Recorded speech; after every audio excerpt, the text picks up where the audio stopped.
When Xingyi's family went bankrupt, his sister coldly abandoned him. She stole his family's last remaining corporate secrets, sold them for a high price, and fled the country without a trace. The shock and stress killed Xingyi's father, and his mother took her own life with pills. After I learned the truth, guilt consumed me. I used my entire life savings to help Xingyi rebuild his empire from the ashes. On the very day his company went public, Xingyi proposed to me in front of all the media.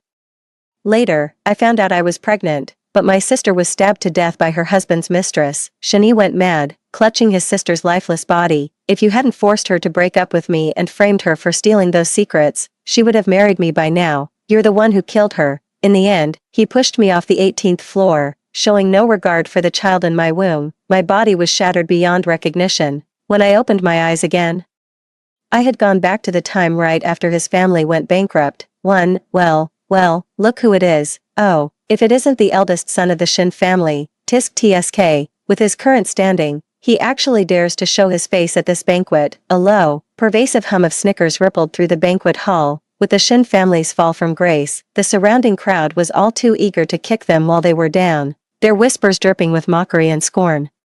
He might as well come work as a servant. Honestly, that pretty face of his is his only asset. He'd probably make more money selling that on the streets than he does now. Ha ha ha. Xingyi had never been subjected to such humiliation before. He couldn't take it, of course, and was ready to throw down right then and there, grabbing a man and swinging a punch. You want to say that again, motherfucker? Just showing up to this banquet to face his old rival was difficult enough for him, right now.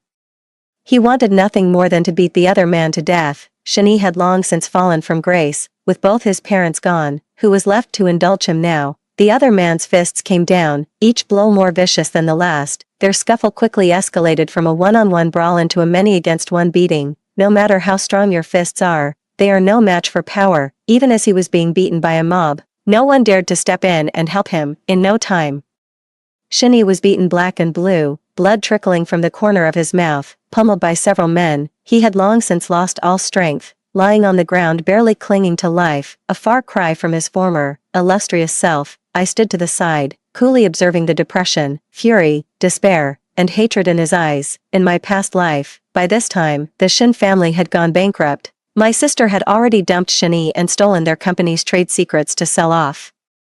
Xingyi's father was driven to his death by rage, and his mother took her own life with pills. Xingyi was bullied and beaten, a truly pitiful sight. I couldn't bear to watch, so I stepped in to help. Before they could lay a hand on Xingyi, I pushed through the pressure, stepped between them, and offered apologies on his behalf with a forced smile, but he just coldly pulled his hand away from mine, saying he didn't need my fake sympathy. At the time, I just thought his family had fallen on hard times and he couldn't swallow his pride for the moment, so I didn't think much of it. Upon later reflection, it seemed he had jumped to the conclusion that I was the one who stole the company's confidential information. Pulling myself out of my thoughts, my friend beside me nudged my shoulder and sneered. If you ask me, Xingyi got exactly what he deserved. Back in the day, riding on his father's coattails, he showed no mercy in business battles, all because he had the power. Right, now the tables have turned, and he just can't take it. I gave a faint smile. Yeah, how fragile. Having seen enough of the commotion, I made my way toward the heart of the banquet. Xingyi propped himself up against the wall, glanced up at me, and his lips quivered slightly, as if pleading for my help. I gave a faint, wry smile. How ironic. In the past,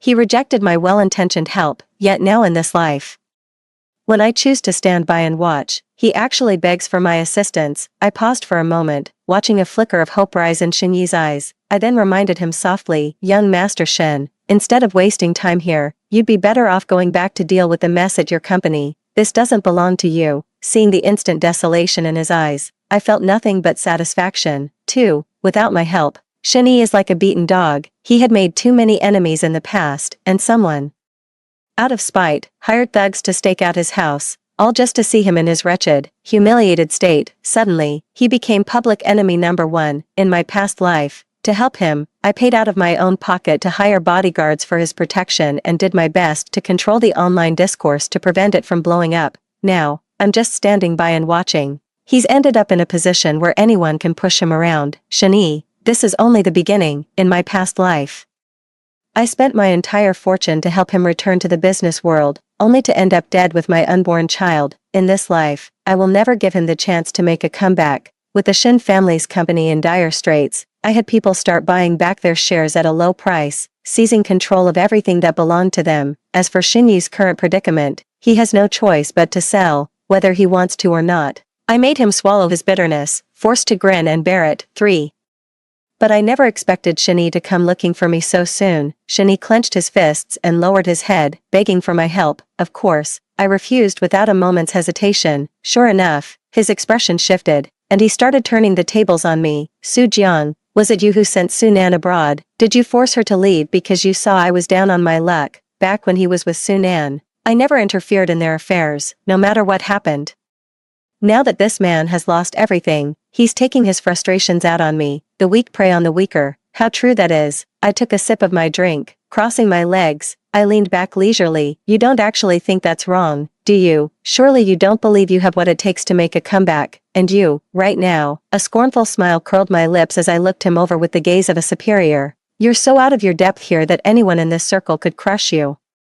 Was I wrong to send my sister away? His face stiffened, instantly paling, as if he hadn't expected me to admit it so bluntly. Beyond the anger, there was a deeper sense of helpless despair. With a vicious expression, Shinyi spoke in a tone still dripping with condescension. I will absolutely make a comeback.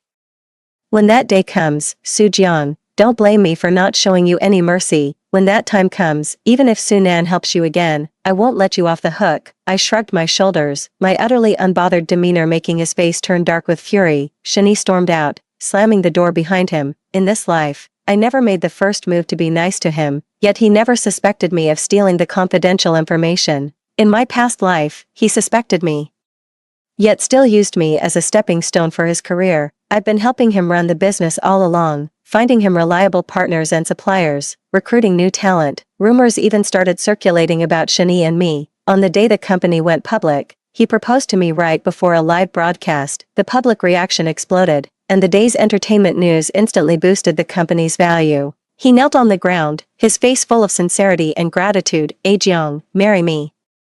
If it weren't for you, where would I be today? I instinctively pulled back, but Shinyi suddenly grabbed my hand, almost pleading. Let's walk the road ahead together. Okay, I'll be the most considerate partner you could have. After all this time, don't you trust me yet? A flicker of emotion passed through his eyes. I had no romantic expectations for this marriage. What I truly needed was a suitable partner, someone to support and be supported by on the road ahead, and so I nodded in agreement. With my help, Shinyi's company began to thrive. It made a powerful comeback in the business world and carved out its own place, yet I was plunged into a living hell. That memory in my mind is solid, indelible, and will never fade. 2 years after marrying Shinyi, I became pregnant. By then, Sunan had long since married a wealthy man abroad. That year, she and her husband returned to the country, and she was stabbed to death by her husband's mistress. Shinyi held Sunan's lifeless body, his sanity shattered. If you hadn't forced her to break up with me and framed her for stealing those secrets, she would have married me by now. You killed her. He stared at me with pure hatred, his gaze unwavering. No matter how I begged or pleaded my innocence, he kept advancing step by step. He backed me against the balcony railing, his hands closing around my throat with brutal force. He watched coldly as my face turned purple and I began to suffocate. I kept slapping at his hands. Let me go, Shinyi. It wasn't me. He let out a cold laugh, grabbed me, and with a firm grip on my shoulders, shoved me violently. I plummeted from the 18th floor, a single body carrying 2 lives to their end. The baby inside me lost its vital signs after I hit the ground. The sensation, feeling my blood slowly drain, the life ebb from my child, and my own breath fading bit by bit amidst bone-deep agony, is something I will never forget. I stared down coldly at Shinyi's figure from above. My fists are clenched tighter and tighter. I swear, I won't rest until I see him utterly ruined and beyond redemption in this lifetime. About a week later, media reports surfaced claiming Shinyi had started reaching out to old friends for help, only to be turned away without exception. Given the current situation, if Shinyi doesn't seek help on his own, he won't be able to weather this crisis. In that case, it's only natural that I provide him with a capable assistant. While the Su family may not be at the very top of the business world, they certainly hold a respectable position. I immediately called a friend I'm on good terms with. I asked her to proactively offer her assistance to Shinyi. Yang Shu's voice was laced with surprise. Help him? Help him with what? Young Master Shen would probably just throw my money on the ground and say, I don't want your filthy cash. Ha ha ha ha. Shinyi's personality wasn't exactly endearing, In his current state of disgrace, few people thought much of him. I tilted my head to hold the phone against my shoulder, fiddling with my freshly done nails. Of course, it's just for show. Did you really think we'd actually give him money? All you need to do is wait until he fully trusts you and you've officially partnered up. Then, just take the money and run. There was a brief silence on the other end. I smiled. Don't worry.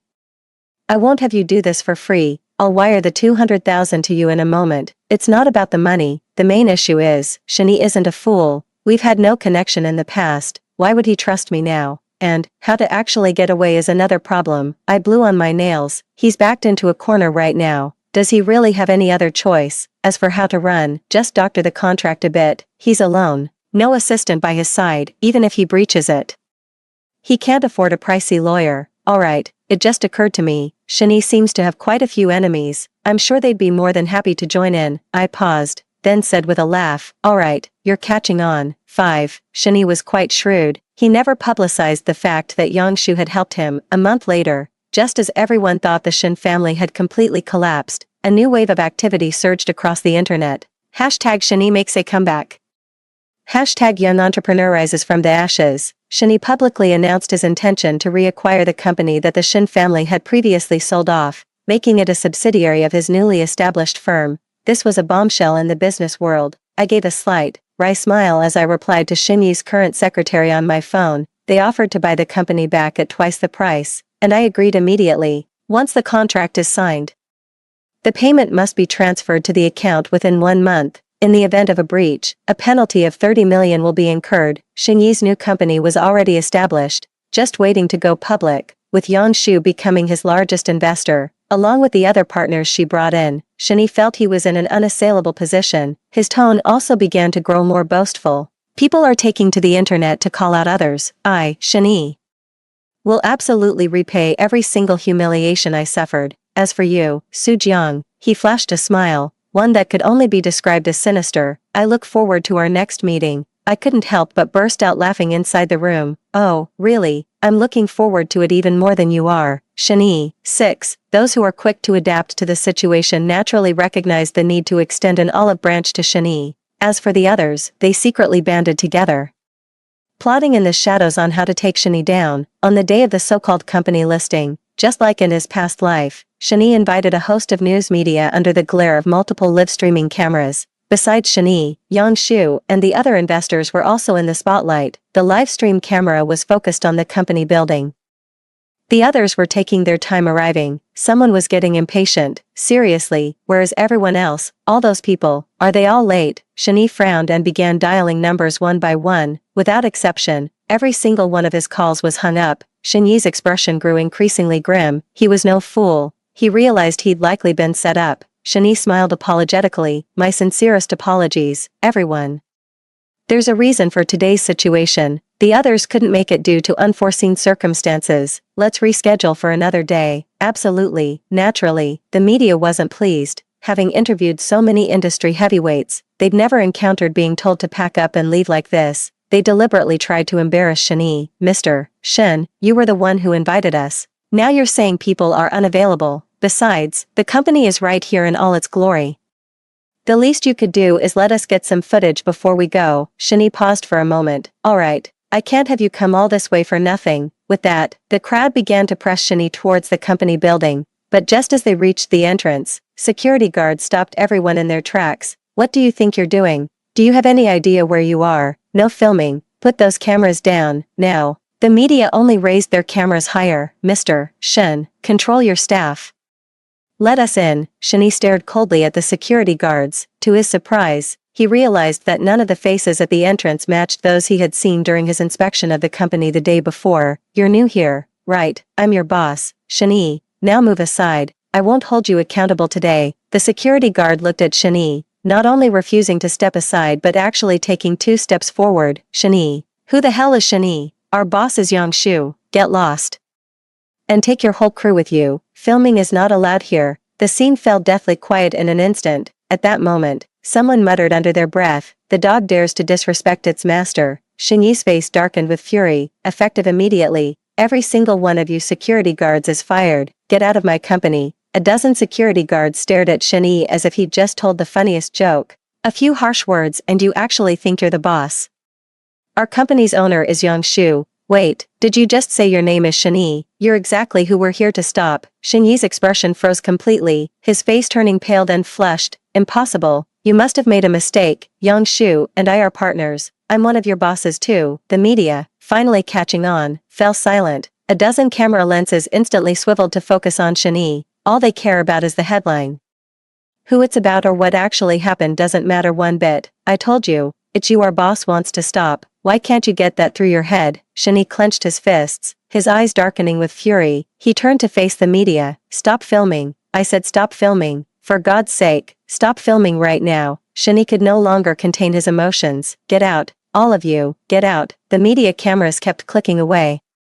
The crisp shutter sounds, each one making Shenyi's face darken further. Mr. Shen, is there a conflict with your partners? Or did you never actually secure a deal with them? Are you using the media for a black marketing publicity stunt? Shenyi, do you think you'll have any place left in the business world after today? Mr. Shen, given that you currently have no company, is it true that you intend to acquire the former Shen Corporation as a subsidiary?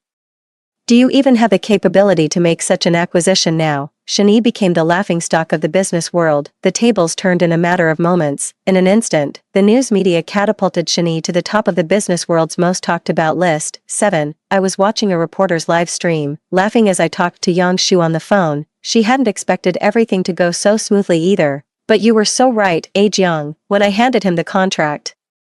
He didn't even look at it carefully. My contract was over 20 pages long, and he was in such a hurry to sign. It's just that later on, he's probably going to come after us for trouble. Ha ha ha. Hearing the arrogance in her tone, I tapped the microphone with my finger and smirked. Oh, come off it. What's he going to do to all of you by himself? And this is just the beginning. He's already that worked up. His stress tolerance really is pathetic. Yang Shu paused. Jiang, I really do want to know what happened between you two. From the sound of it, you're still not over it. Me, of course I can't just let it go. If there hadn't been a second chance, 2 lives would have been lost by his hand. Losing a company is nothing. He's not getting off that easy. You'll understand later. When the time comes, you'll get a share of what's left of the Shen family. Alright, I'll be waiting. 8. Shenyi went into hiding for a full week. This time, he didn't try to manipulate things online, letting public opinion run its course. He probably just didn't have the guts to show his face. But then I got a completely unexpected call. It was Sunan. What could she be calling for? At this point, she should be busy with wedding preparations. I answered anyway and listened to her voice on the other end. Hello, sis, how strange. In over 20 years,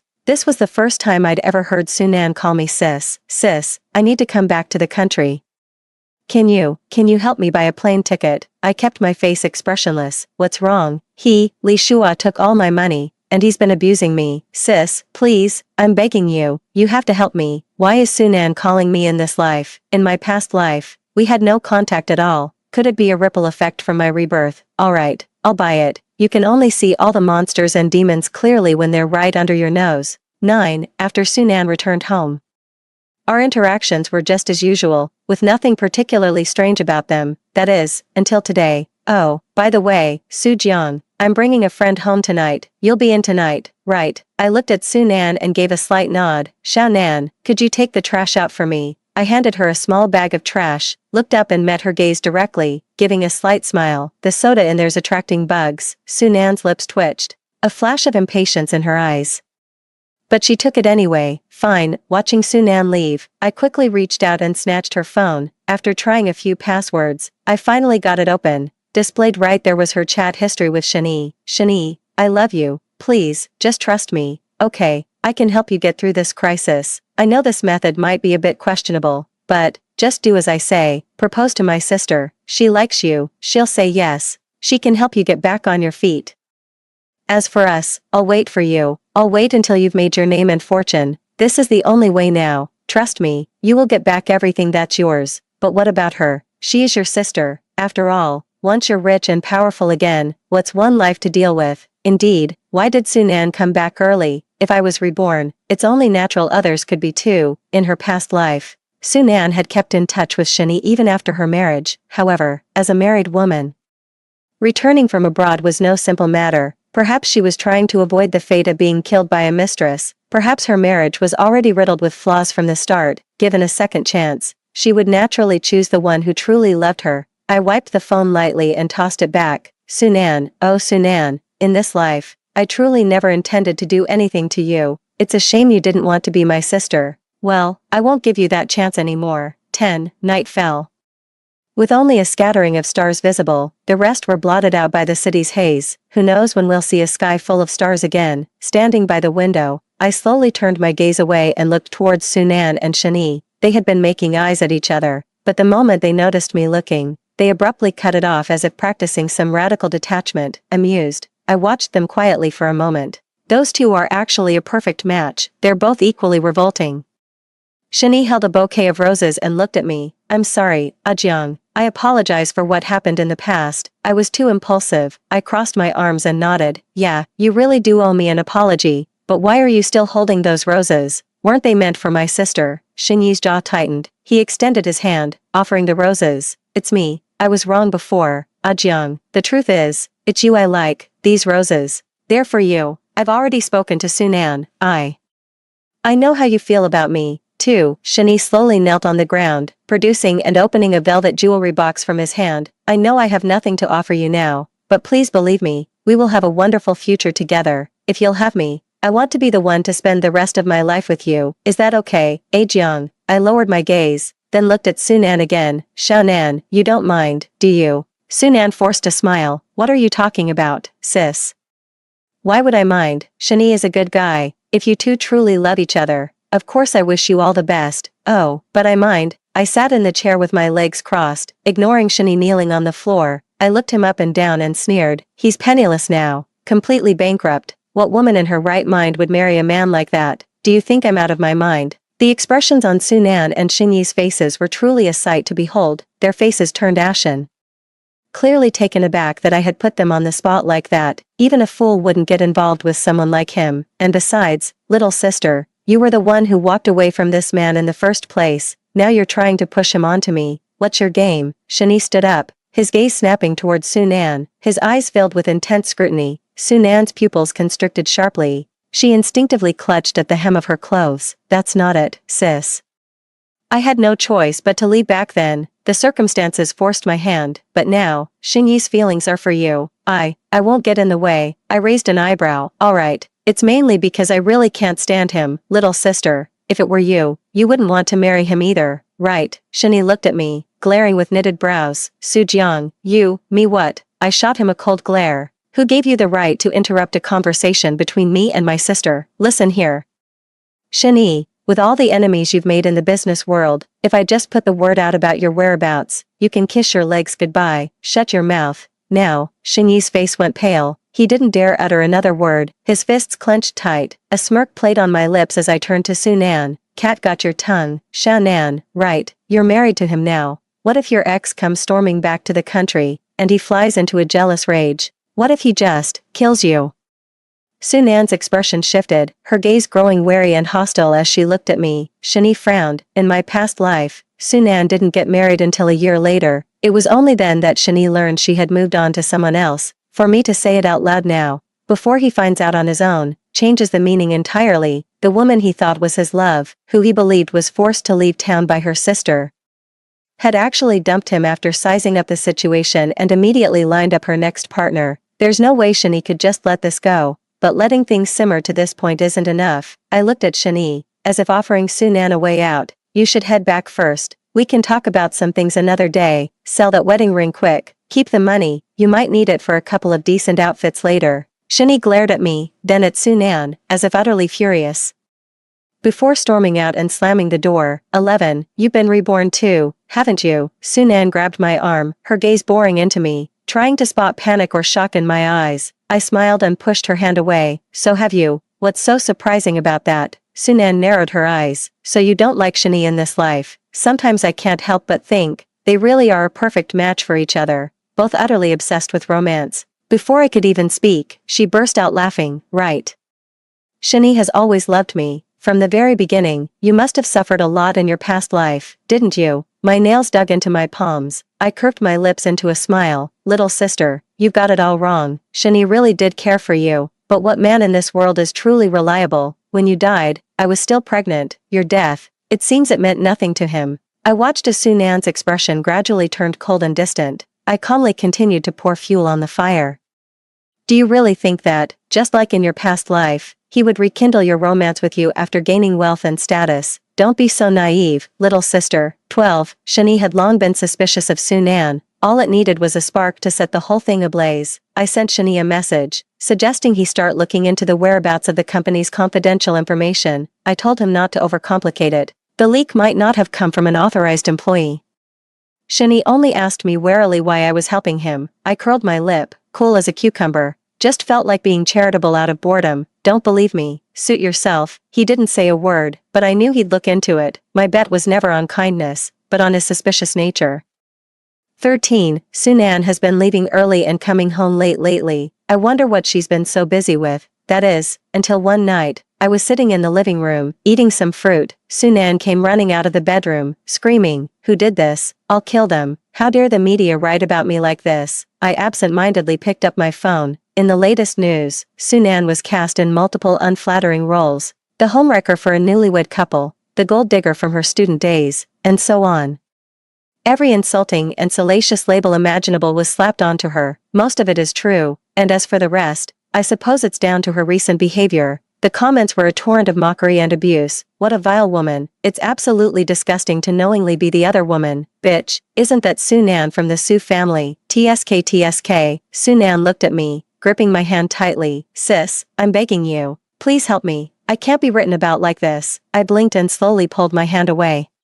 Looking at this person who, just days ago, was scheming with a man about how to use her own sister, I slowly smiled. Sunan, it's not that I won't help you with this. You know how it is. News is often just hearsay and speculation. Once the hype dies down, no one cares anymore. What we need to find is the source. If that person is determined to ruin you and keeps spending money to buy trending spots, then no amount of clarifying will do any good. I looked at her, leading her on.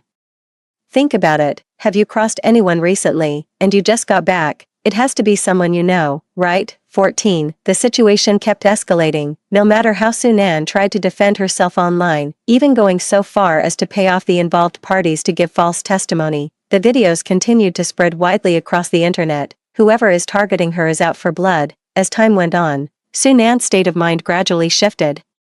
What began as a desperate urge to explain and resolve the situation slowly morphed into a frenzied state, ready to fight to the bitter end. There's no doubt Shani was behind this, but for the situation to have blown up to this extent, he must have spent his remaining savings buying online traffic. With such a fierce reaction, you must already know who took the company's secrets. With both of Xinyi's parents gone, can he really love Sunan the same as before? What a joke. Besides, their love was never pure to begin with. Between the two of them, it's just a matter of time before they turn on each other. 15. Sunan investigated everyone around and narrowed down the list of suspects, leaving only Shani and another man. I spent some money online to trace the source of the news media release. She presented Sunan with the evidence that Shani was the one who had incited the news. Unable to contain her fury, she was about to storm over to Xinyi's home. At the doorway, she whirled around, the raging hatred in her eyes impossible to conceal. Su Jiang, let me tell you something, whether it was Shani or not, I won't let you get away with this, you despicable pair. I didn't say a word, just smiled faintly and toyed with the small, sharp paring knife in my hand. Oh, really? Then I'll be watching with great interest. With a sneer, she stepped forward and yanked the knife away. This time, I couldn't help but laugh out loud. 16. Sunan didn't come home all night. Something must have happened at Xinyi's place, but I wasn't in a hurry. I waited until the next day before leisurely calling the police. The police were dispatched quickly. The news had already spread throughout the entire neighborhood. A man stabbed a woman to death, the blade piercing her heart. It's suspected to be a crime of passion. I stood in the middle of the crowd, watching as the police escorted Shani, bringing him closer step by step. His face was dark with rage, and he let out a wretched, desperate roar. It wasn't me. She wronged me first. She deserved it. That bitch had it coming. It wasn't me. Don't arrest me. I'm the company owner. You can't arrest me. Let me go. No, it wasn't me. She was the one who picked up the knife. Watching his frantic state filled me with immense satisfaction. Everything went exactly as expected. Shani would not let Sunan get away with stealing company secrets and causing the death of his parents. Sunan had a knife, but the disparity in physical strength between a man and a woman was too great. Sunan's death was no accident. Likewise, prison is the fate I have prepared for Shani, endless despair and cold will engulf him. I want him to die in utter darkness. The gasps of astonishment around grew louder and louder. Murderer. He's a murderer. I heard the woman was cheating, and the man caught her. To put it bluntly, they're just a pair of scumbags. How disgusting. I gave a wry smile. Treating it as just a bit of gossip, Shani, bent over, was about to be forced into the police car when he seemed to catch sight of something and looked my way. As his eyes met mine, his pupils contracted sharply, his face twisting into a vicious snarl. It was you. It was you. My eyes crinkled with a smile. Yeah, it's me, Shani. As if he had nothing left to lose, roared at me and struggled violently. Sujiang, you and your sister are both bitches, whores. I'm gonna fucking kill you. It's all you. You're the one who ruined me. His terrifying appearance horrified everyone present. The older men and women frowned and hurled whatever they had in their hands at his face. Those who had weathered life's storms found it merely a noisy disturbance. The police slowed their pace, allowing the crowd to pelt Shani until he was utterly disheveled. One child even hurled a stone, striking him hard on the head. All right now. All of this is illegal. The officer cleared his throat and escorted the person into the police car. Before leaving, Xingyi's gaze was fixed on me, burning into my very being. If looks could kill, I would have been obliterated 100 times over. A pity. I just smiled and said, I'll be seeing you again. 17. We met again in prison. Holding the phone, I said with a smile, it's been so long. No one's come to see you, have they? Look at you. In such a sorry state. I'm the only one willing to spend my time on you.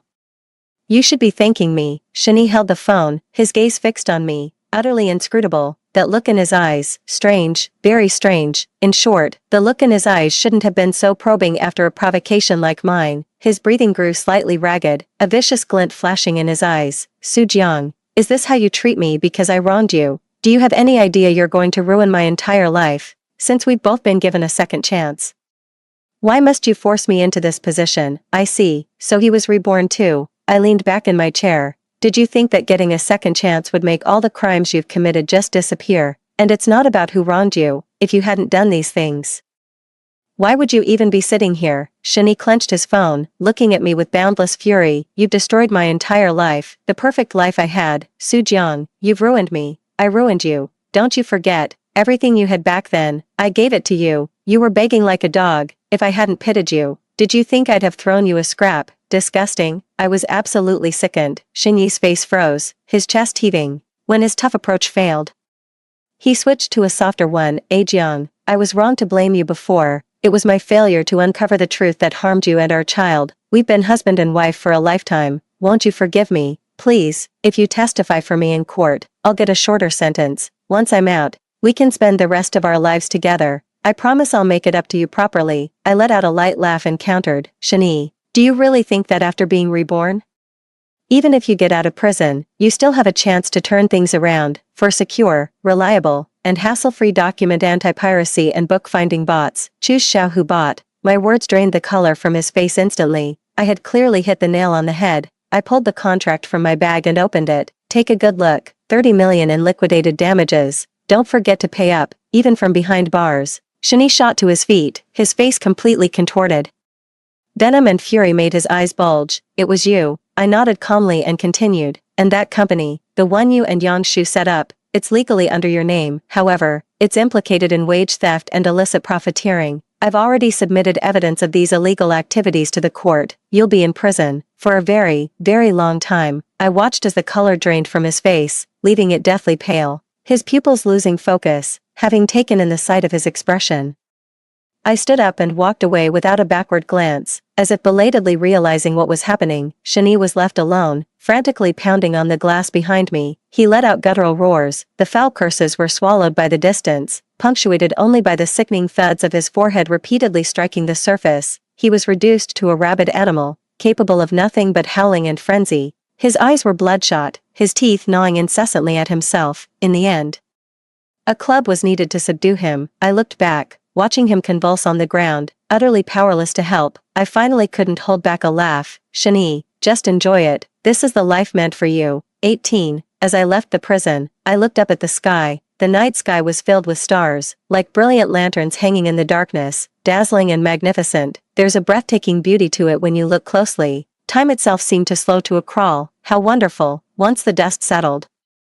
Everything was just as it had always been, stunning, brilliant, and I have all the time in the world to appreciate it. My life has begun anew. The end. Story 2. In my 7th year by Hui Yuan's side, his rival dragged me to the edge of a cliff. On that scale of fate stood his ex-wife's ashes alongside me. Between the living and the dead, he chose the latter without hesitation, so I became death too. When I opened my eyes again, I'd become the young mistress of Nanqing's renowned carving dynasty.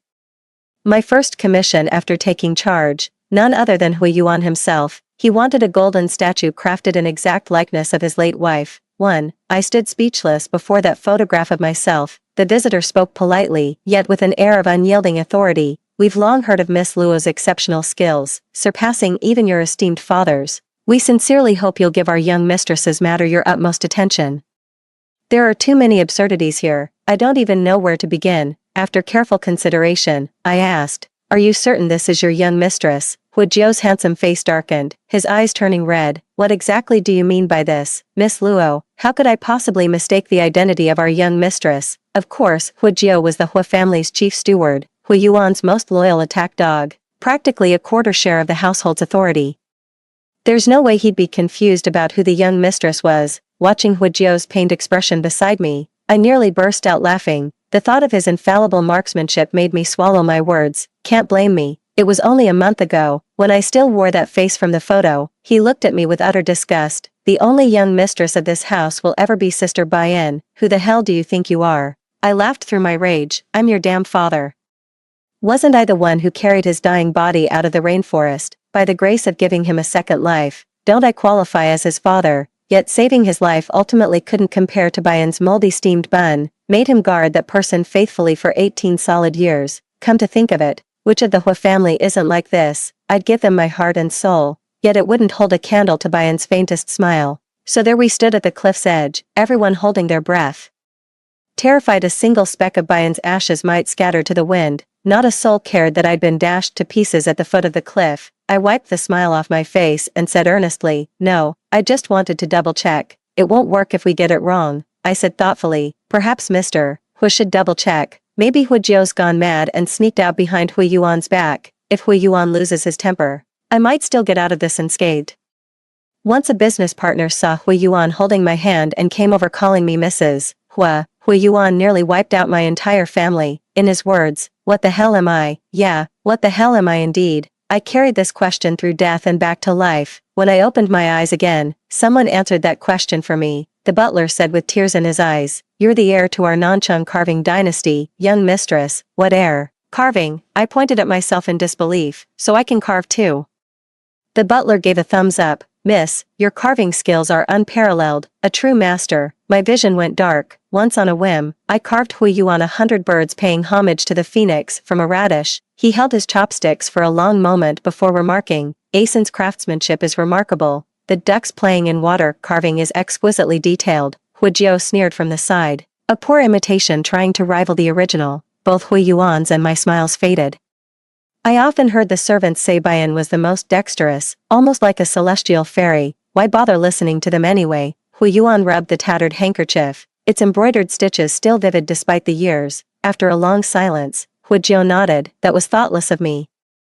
I heaved a sigh of relief. That bastard nearly dragged me down with him. Suddenly, Hu Jiu added, "Right, we should double-check the material purity and dimensions with the young master. Can't afford any slip-ups." He bowed to me. "Many thanks for your guidance, Miss Luo. I'll pay another visit tomorrow." I was utterly speechless. This isn't about material specs, it's about the people involved. But Hu Jiu didn't give me a chance, turning on his heel and walking away the moment he left.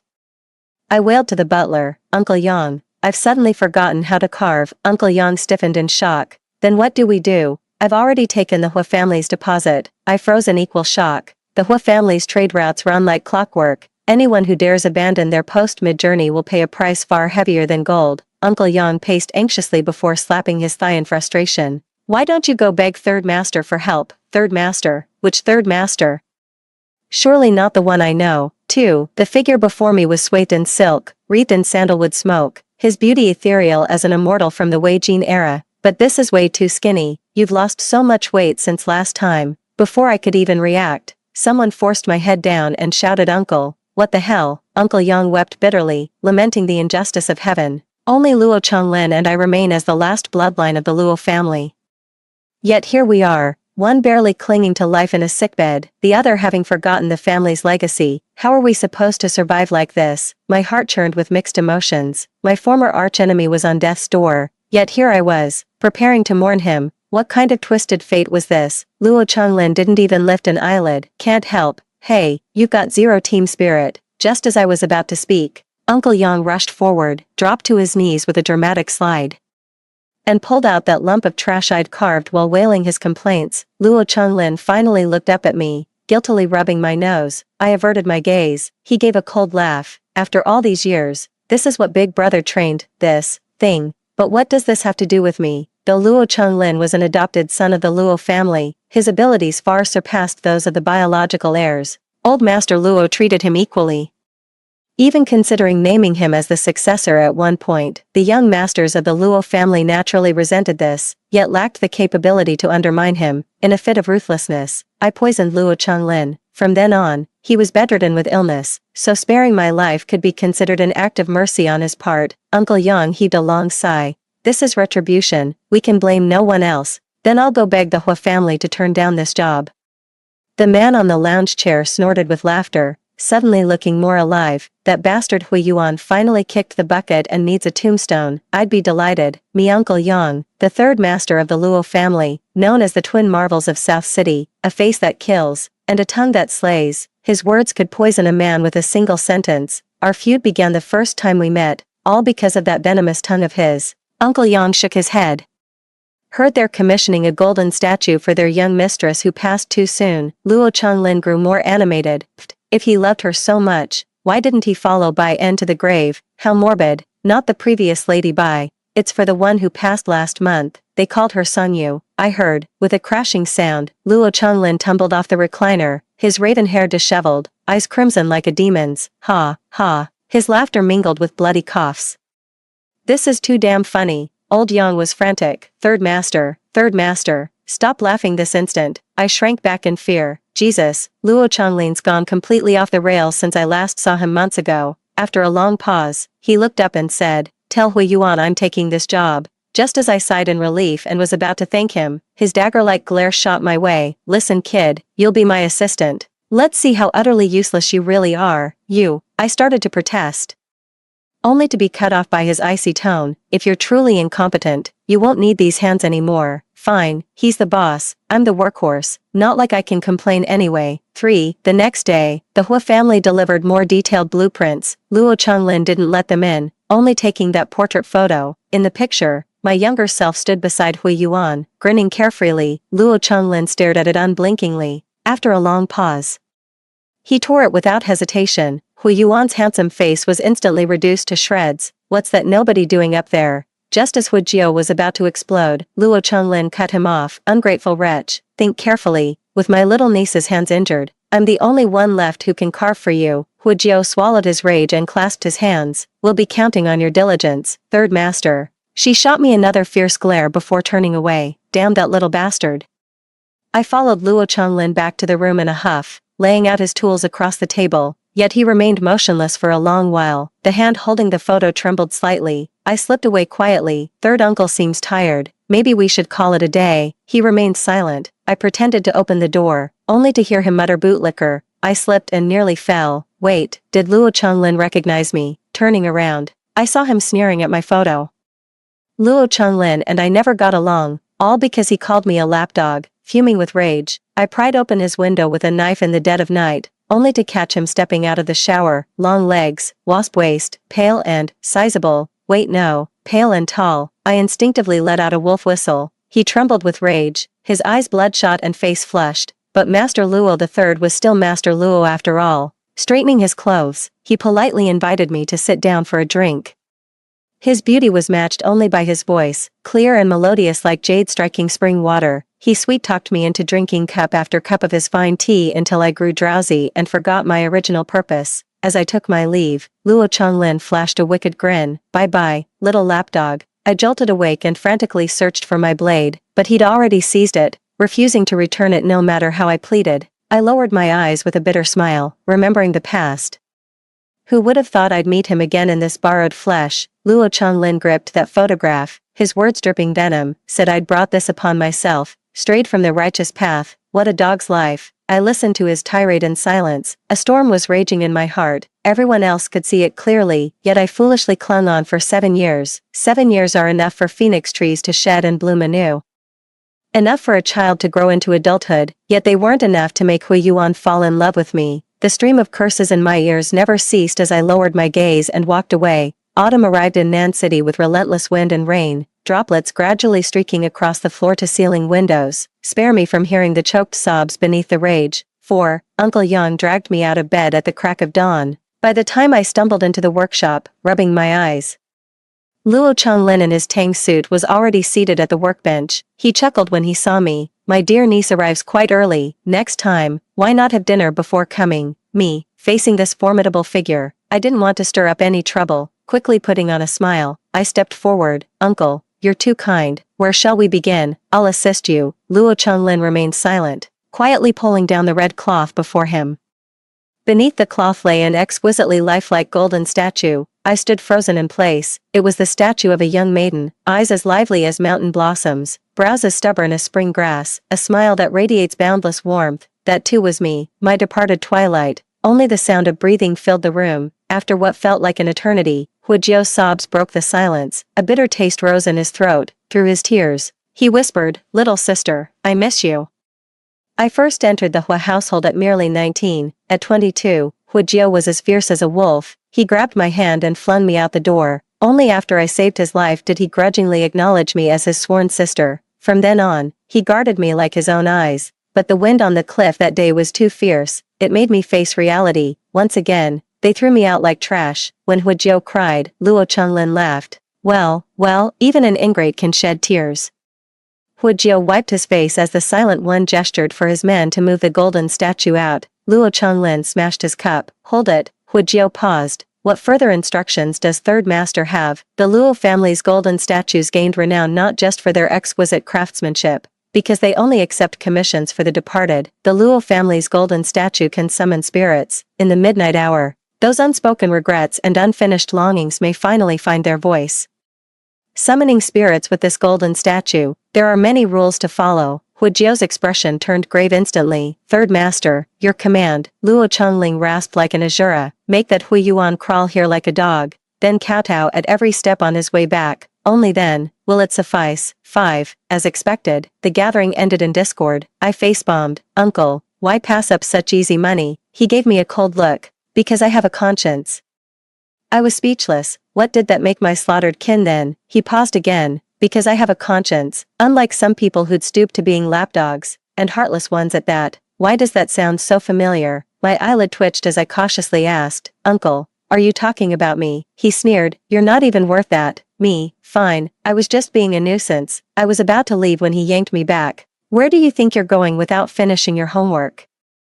I ducked my head obediently and returned to my workbench, squinting casually. He said, start with something simple. Try carving a magnolia blossom. Gripping the knife, I took a deep breath, raised the blade, and made the first cut. The sudden interruption came again. Are you left-handed? I glanced at the knife in my left hand and shook my head. Not really, but holding the knife in my left hand just feels more natural. The table trembled slightly as Luo Changlin started coughing again. After a long pause, he straightened up and said, carve it, casually tucking away the blood-stained handkerchief. Damn it, my arch-nemesis is really about to kick the bucket. I averted my gaze and focused on carving the magnolia. After 15 minutes, I finally carved out a piece of junk. Old man Luo frowned deeply, his disgust written all over his face. He waved his hand, eager to shoo away this cursed thing of mine. I took the hint and bolted immediately. 6. Huijio and his men came knocking again. Rumor has it they brought triple the original payment. Uncle Yang glanced at Luo Changlin. Third Master. The tea-sipping man remained unmoved. I believe I've made my terms clear. Their deafness is their own problem. Luo Changlin had the Hua family members escorted out. After a long while, another visitor arrived at the door. Uncle Yang reluctantly opened the door. Standing outside was Hui Yuan, clad entirely in black. He'd grown thinner too, but after all, this was the legendary young Master Hua of Hong Kong. His commanding presence remained undiminished. With downcast eyes, he smiled gently. I've come to take Sung Yu home. My heart soared high. How long have I waited to hear these words? I've lost count. From cliff's edge to its base I've waited. From burning passion to cold indifference. Luo Changlin remained silent. I answered silently in my heart. Too late, it's too late, Hui Yuan. The twilight of mulberry trees has vanished from this world. Hui Yuan and I met during a mountain landslide. He was a visiting mountaineer, I was an abandoned mountain scholar. My parents planned to sell me to buy a child bride for my 10-year-old brother. He saved my life, then he paid for my education. He's my benefactor. Those years by Hui Yuan's side, I fell for him helplessly. The eldest son of the Hui family was peerlessly handsome and exceptionally capable. Yet this destined master of pleasure had an untimely departed first love. Countless tried with all their might but could never breach his heart again. I was no different, only more foolish than most. 7 years of grinding erased even my name. Our relationship shifted in the 4th year. We got stranded on a snow mountain, both coincidentally wearing white down jackets. The rescue plane couldn't spot us, so I slit my wrist and marked the circle with blood. When I opened my eyes again, Hui Yuan sat frozen by the bedside. Fool, he said it again, fool, with bloodshot eyes.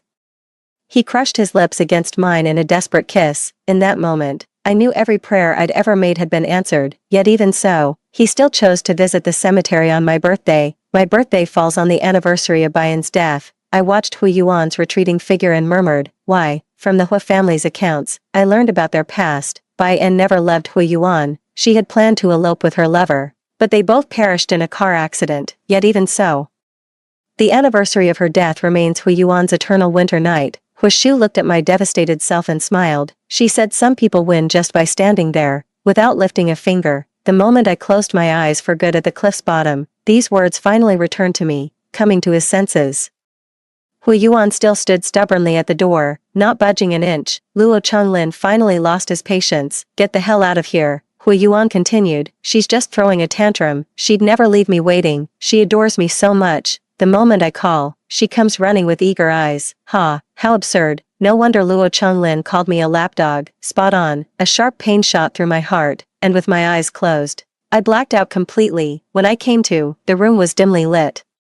The shadow of the person beside me cast a familiar silhouette on the wall. Sungyu, you're alive, aren't you? 7. The lamplight revealed a figure with striking bone structure and piercing eyes. It was Hui Shu. She didn't glance my way. Separated by a folding screen, she and the golden statue stood in silent communion. After a long silence, she finally chuckled. They said you were shattered at the cliff's base, but I never believed it. As I listened to her whisper, my thoughts drifted far away.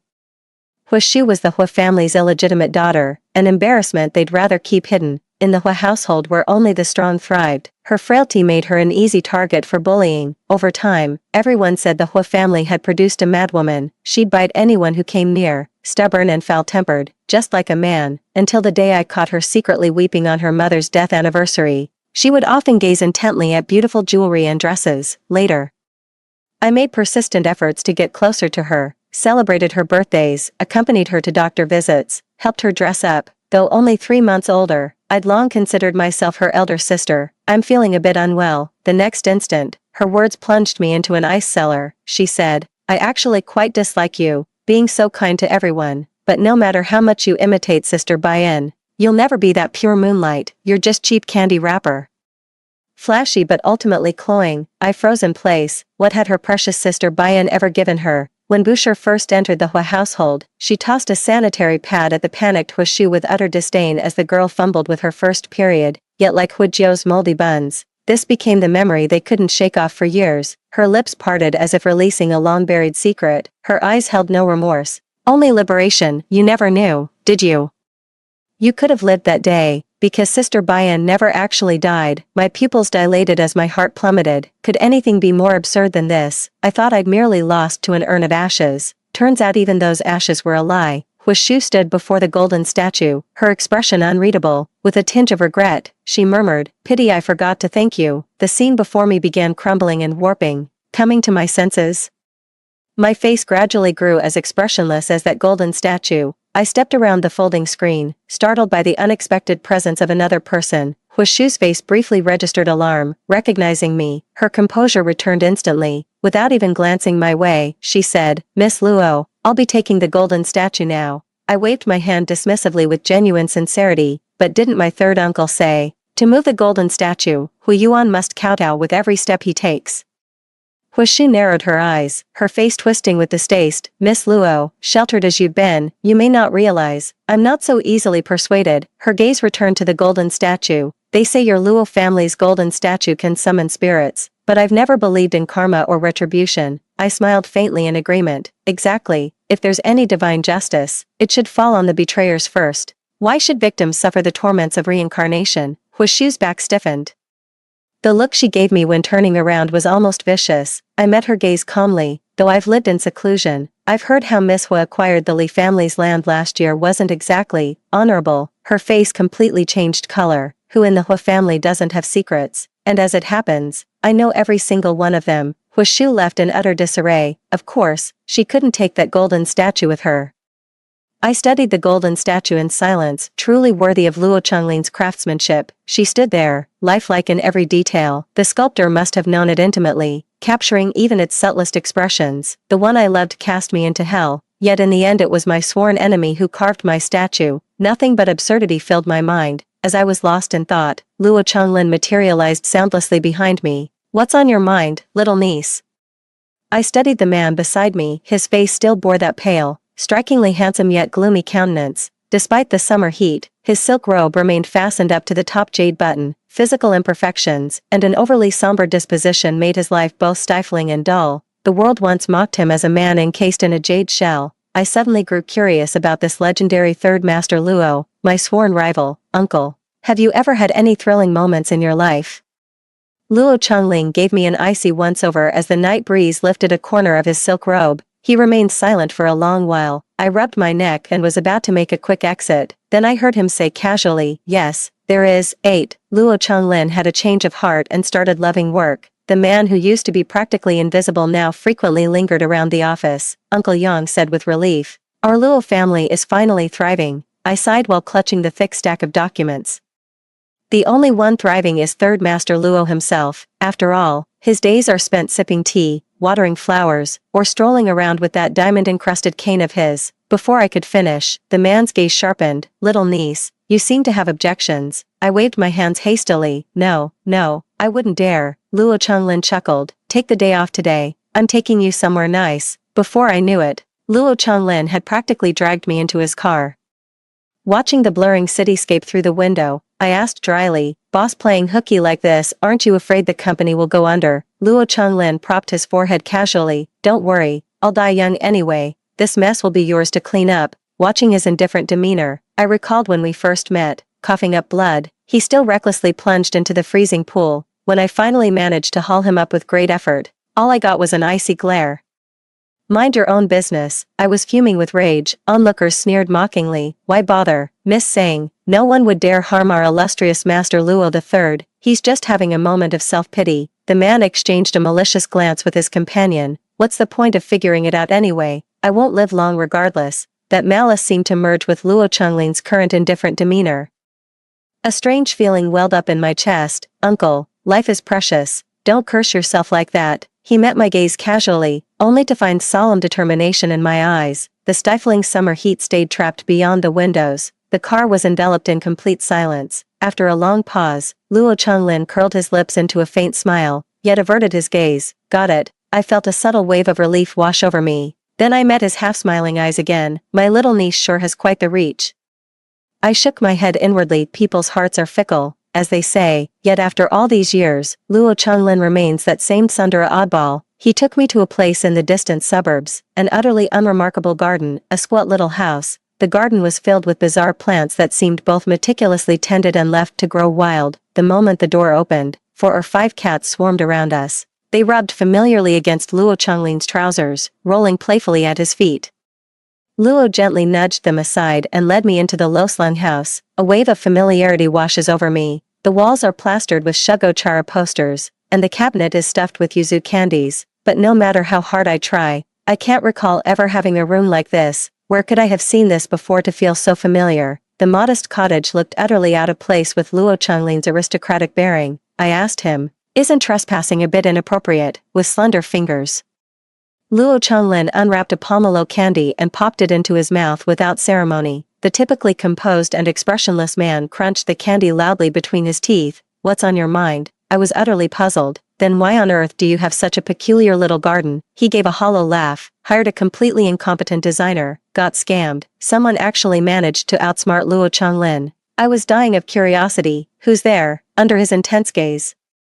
I actually felt a twinge of guilt, looking at those decorations. It suddenly hit me, wasn't this the exact house from my dreams? Ever since childhood, I'd dreamed of having a little house of my own, surrounded by peculiar plants, with cabinets always stocked with pomelo candies. The pomelo candy I didn't have to share with my brother, but how on earth did Luo Changlin know? His dark eyes bore into me, and for a fleeting moment, I felt he'd seen through to the very core of my being. Yet he said nothing. I didn't dare speak another word. Suddenly, Luo Changlin's phone rang. The butler's panicked voice came through. Master Luo. Young Master Hu stormed in with his men and forcibly took the golden statue. 9. Luo Changlin sped down the road on their way back. I tried to calm him down. Uncle, you need to take it easy. His eyes were icy cold as he asked, will you change your mind? What? The howling wind drowned out his words.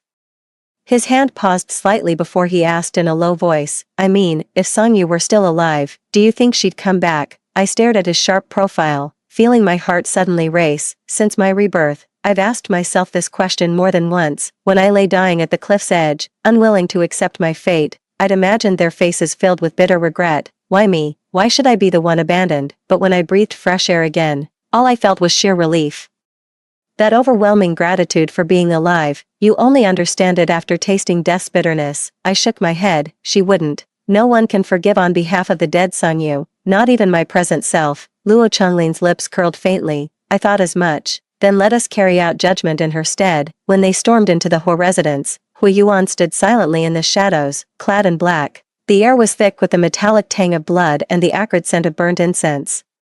Luo Changlin let out a derisive laugh. Huamut, why don't you just die? Who do you think you're fooling with these pathetic tricks? Only now do I see it. Hu Yuan's hanging hand was dripping with blood, his face darkened with malice, all composure gone, his voice icy. Third Master Luo, didn't you claim your family's golden statue could summon spirits? Why hasn't my Sangyu returned? His words dripped with venom by the end. Luo Changlin let out a hollow laugh, staring into Hu Yuan's bloodshot eyes as he enunciated each word. Perhaps she never wants to see a beast like you again. Not in this life or the next. Every syllable Luo spoke was a dagger to the heart. If the timing weren't so off, I'd almost feel like giving him a round of applause. But it only provoked Hu Yuan into drawing his gun. You're asking for death. She loves me so much. There's no way she wouldn't come see me. You must have pulled some dirty tricks.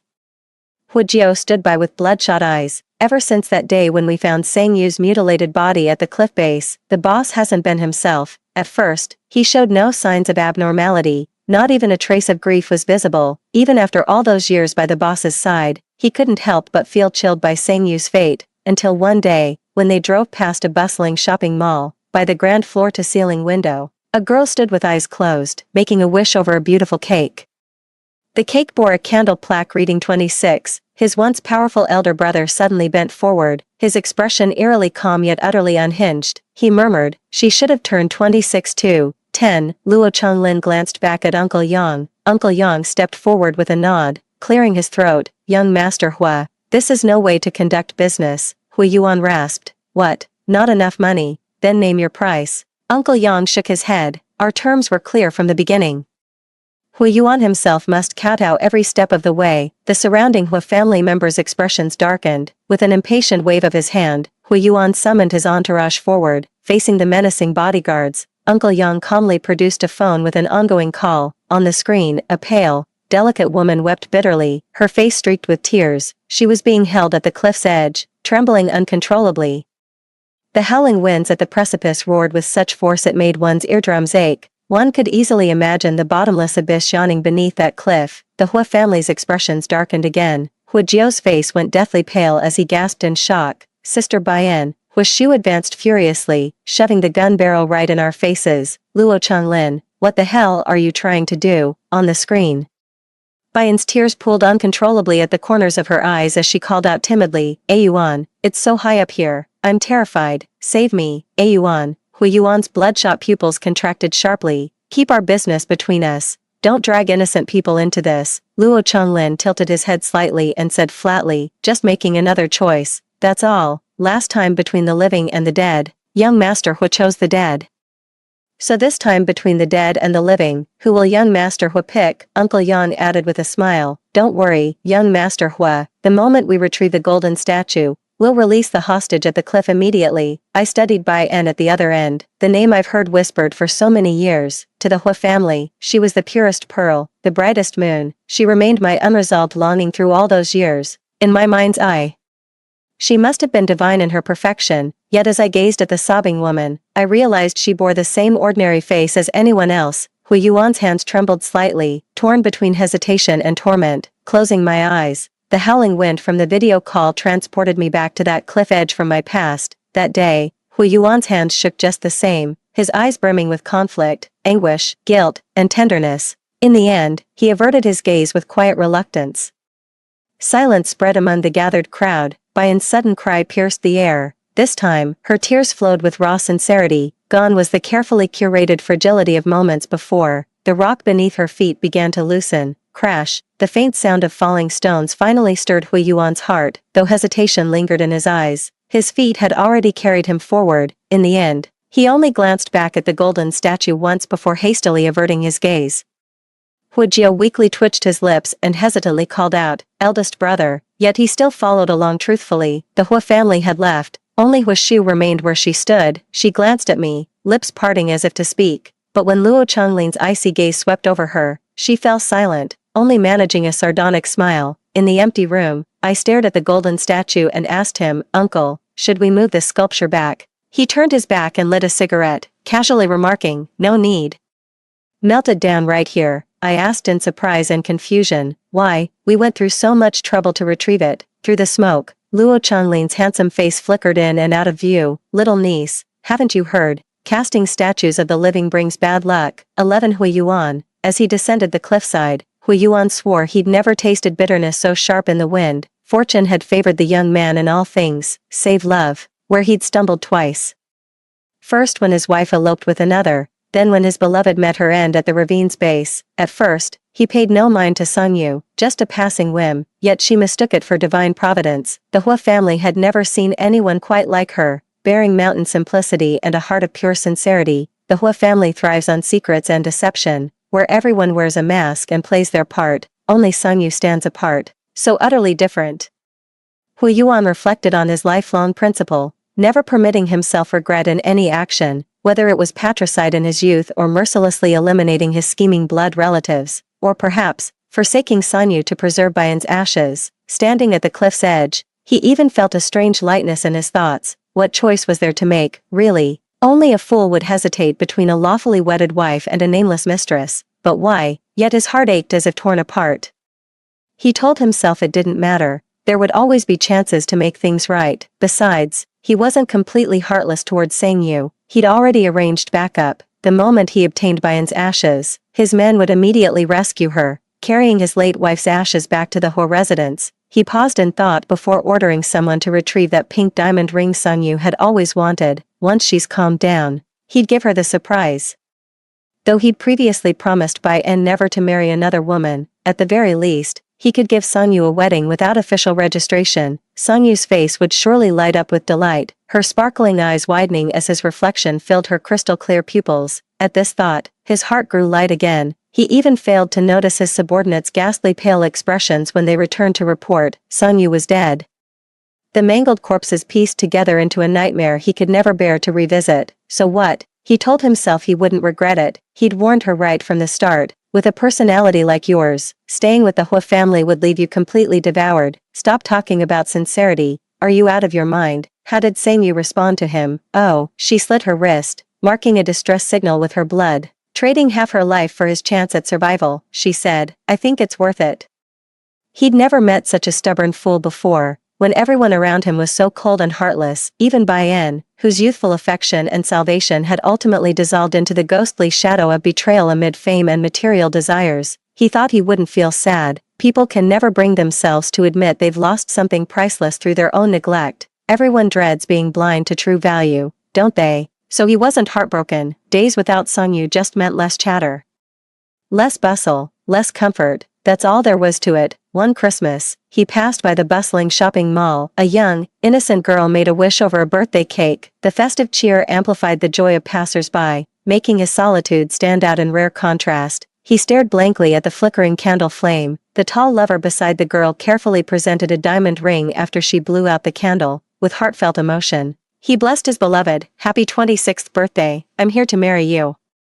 The memories he deliberately buried came flooding back to his heart. He remembered going to the shrine with Sangyu last year to pray, watching her kneel before the Buddha to make a wish. "For my 26th birthday, I want a huge, beautiful cake, and I want to hear my love say happy birthday to me." Then, Sangyu's voice trailed off, but he caught the unspoken words she left hanging. She said, "Then I came to marry you." Only at this moment did the fierce cliffside wind come howling down, piercing straight through his heart. After rescuing Bai-en, he coldly ignored her pitiful, pleading gaze. Bai-en hung her head, her eyes filled with profound regret. Back then, she faked her death to escape. Little did she know, her so-called lover showed his true colors after squandering all her money. She's had a miserable life these past few years. Fortunately, Hui Yuan still holds a torch for her. All these years, he's kept his promise and never remarried.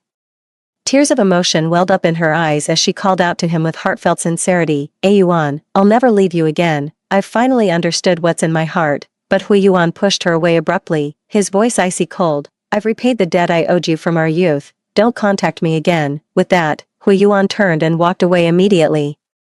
He missed Sangyu so desperately it drove him mad, yet since her departure, she'd never once appeared in his dreams. In his childhood, elders told him that when departed souls refuse to visit dreams, it means they wish never to meet again for eternity. The mere thought of this possibility made Hui Yuan feel as wretched as death itself, until he learned of the Luo family's golden statue that could summon spirits, with but a drop of blood from one's beloved. It could forever bind a departed soul to this world. When he arrived, his formation ritual was just one step away from completion. This time, he would never let go again, not even a wandering spirit. He wouldn't allow her to leave him anymore. He would stay with Sangyu for all eternity. 12. On the way back, Luo Changlin was in high spirits. He asked me gently, "Any birthday wishes for this year?" I quipped casually, "I want the entire Luo family fortune. Let me become a billionaire." A warm smile crinkled the corners of his eyes, radiating tenderness. Dreaming of becoming a billionaire, the Luo family fortune alone won't cut it. Unless what? He arched an eyebrow lazily. "Unless you count mine in." I forced a hollow smile. "Uncle, I know the difference between ambition and delusion." Luo Changlin uncharacteristically refrained from teasing me, simply stating with quiet intensity, "This is neither a joke nor a pipe dream."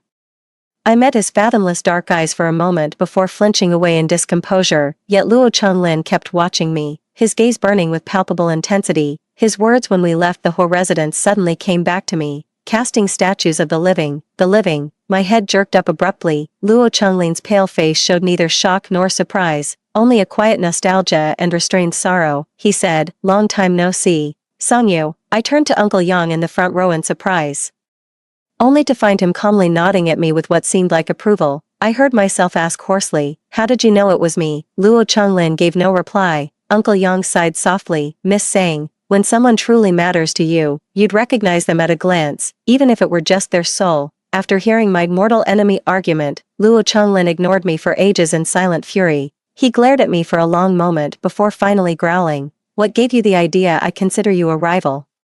Meeting his stormy expression head-on, I shot back, "That look on your face right now, you might as well be staring at your worst enemy." Uncle Yang couldn't help but chuckle, then forced an awkward smile under Luo Changlin's icy glare before changing the subject. He asked, "Third Master, should we proceed with the Hua family's plan?" Luo Changlin remained silent for a moment, his gaze shifting toward me. I understood his unspoken hesitation. I chuckled lightly and quipped, "Being called your lapdog is one thing, but I draw the line at being labeled a sanctimonious saint." Luo Changlin let out a soft laugh, the pallor of his face suddenly blooming with vitality. The summer night breeze swept through the hall, setting everything swaying gracefully. Even the moonlight turned tender. The softly laughing Luo Changlin seemed to have broken free from a gilded cage, finally claiming his right to freedom. After a long pause, he straightened up slowly and said, "Speaking of which, that Hua woman, what's her name, Hua Shuyu, must have had a sudden attack of conscience. She handed over all the Hua family's dirty laundry to me. Only," his eyes held hesitation and a tinge of disgust, "only, she asked me to pass you a message." My smile faded. "What did she say?" Luo Changlin scoffed coldly. "She said, 'Thank you.'" I was completely stunned. 13. Hua Shu stared at the puddle of golden liquid on the ground, resplendent yet gilded. "It cages tormented souls.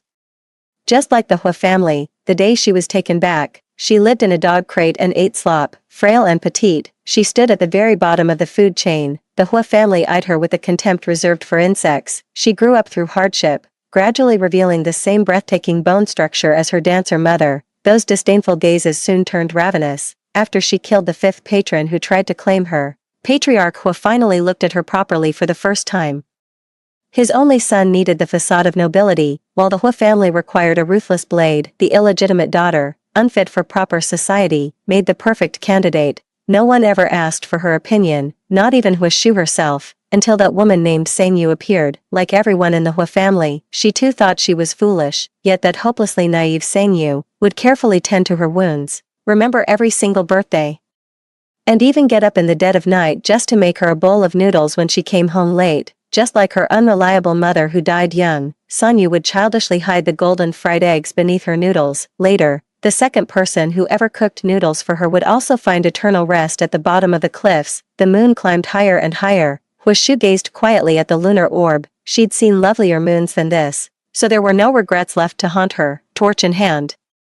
She combed through every corner of the Hua estate. She slipped soundlessly past each room where the Hua family lay sleeping, then watched as the wicked cage that had imprisoned her life began crumbling to dust. Amidst the billowing smoke, Hua Jiao asked her in agony, why? She chuckled lightly. Karma should be reserved for the betrayers. The suffering of rebirth ought to be tasted by those who break faith. At the very moment the inferno was about to consume everything, Hu Yuan pushed open the door with a stormy expression. He was clutching a diary in his hand, gripping it so tightly that veins bulged across his knuckles. Upon closer inspection, his hand was trembling slightly. Hua Shu's relieved expression suddenly twisted into panic, even terror. With a hoarse voice, she screamed with all her might, "Give it back!" Yet Hu Yuan remained unmoved. The firelight cast a deranged glow on his face as he tremblingly raised that journal. His lips twisted into a grin reeking of blood. He said, "So my Sang Yu has been back all along, hasn't she?" 14. The mighty Hua family collapsed overnight, not just because of the scandals that broke this morning, but also due to a mysterious fire last night, and that fire was actually set by the second daughter of the Hua family herself. Nearly all of the Hua family's subordinates perished in that inferno, yet the family head, Hu Yuan, remains missing. Luo Changlin's expression darkened. Uncle Yang said gravely, "Third master, the bodyguards monitoring Bai En report that Hu Yuan never visited her." Luo Changlin sneered, "How romantic. Now he's playing hard to get." Before the words faded, he was seized by a violent coughing fit. Uncle Yang hurried over and shut the window. Seeing his pale face, I said, "Enough.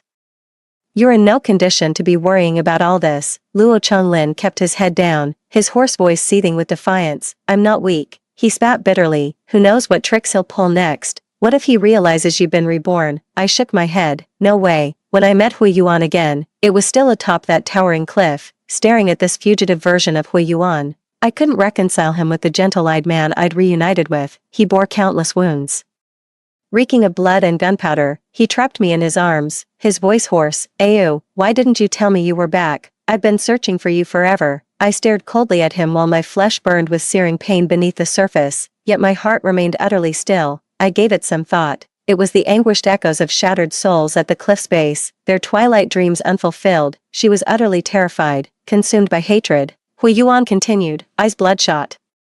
"Why won't you even appear in my dreams? Do you know how much I miss you?" I nearly burst out laughing. The howling mountain wind roared in my ears like the lingering blade of past regrets. I used to think I was at least somewhat special. After all those 7 years, through countless suitors coming and going, I was the only one who stayed by his side. After all, he did pause for a fleeting moment on one of Bayan's death anniversaries when he saw me weeping bitterly.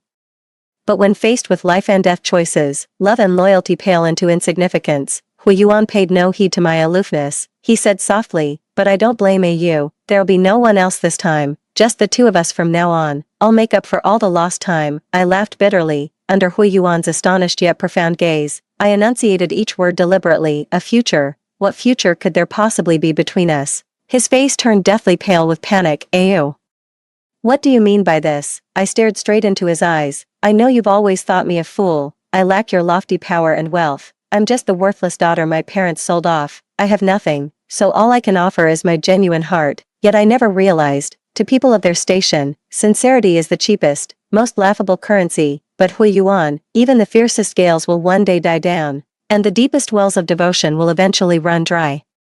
I looked back at him and said with the same disdain he once showed when speaking of my sincerity, I stopped loving you long ago, Hui Yuan. I was naive, not stupid. Even if we hadn't fallen off the cliff that day, I'd never have stayed with you. I forgot to tell him about last year when I prayed at the temple. In the end, I discarded all my previous wishes and kept only the final one. That wish was simple. By the time I turned 26, I would stop loving him, walk away for good, and never see him again. Hui Yuan's face drained of color, his trembling hand reaching to touch my cheek. He pleaded, "It's my fault, I regret everything. Please don't do this to me." I just turned away in silence. After a long silence, Hui Yuan's expression shifted into the madness of unrequited desire. Amid the growing roar of approaching helicopters, "It doesn't matter," he declared with finality. "We still have all the time ahead of us, but this time, Hui Yuan would never get his wish."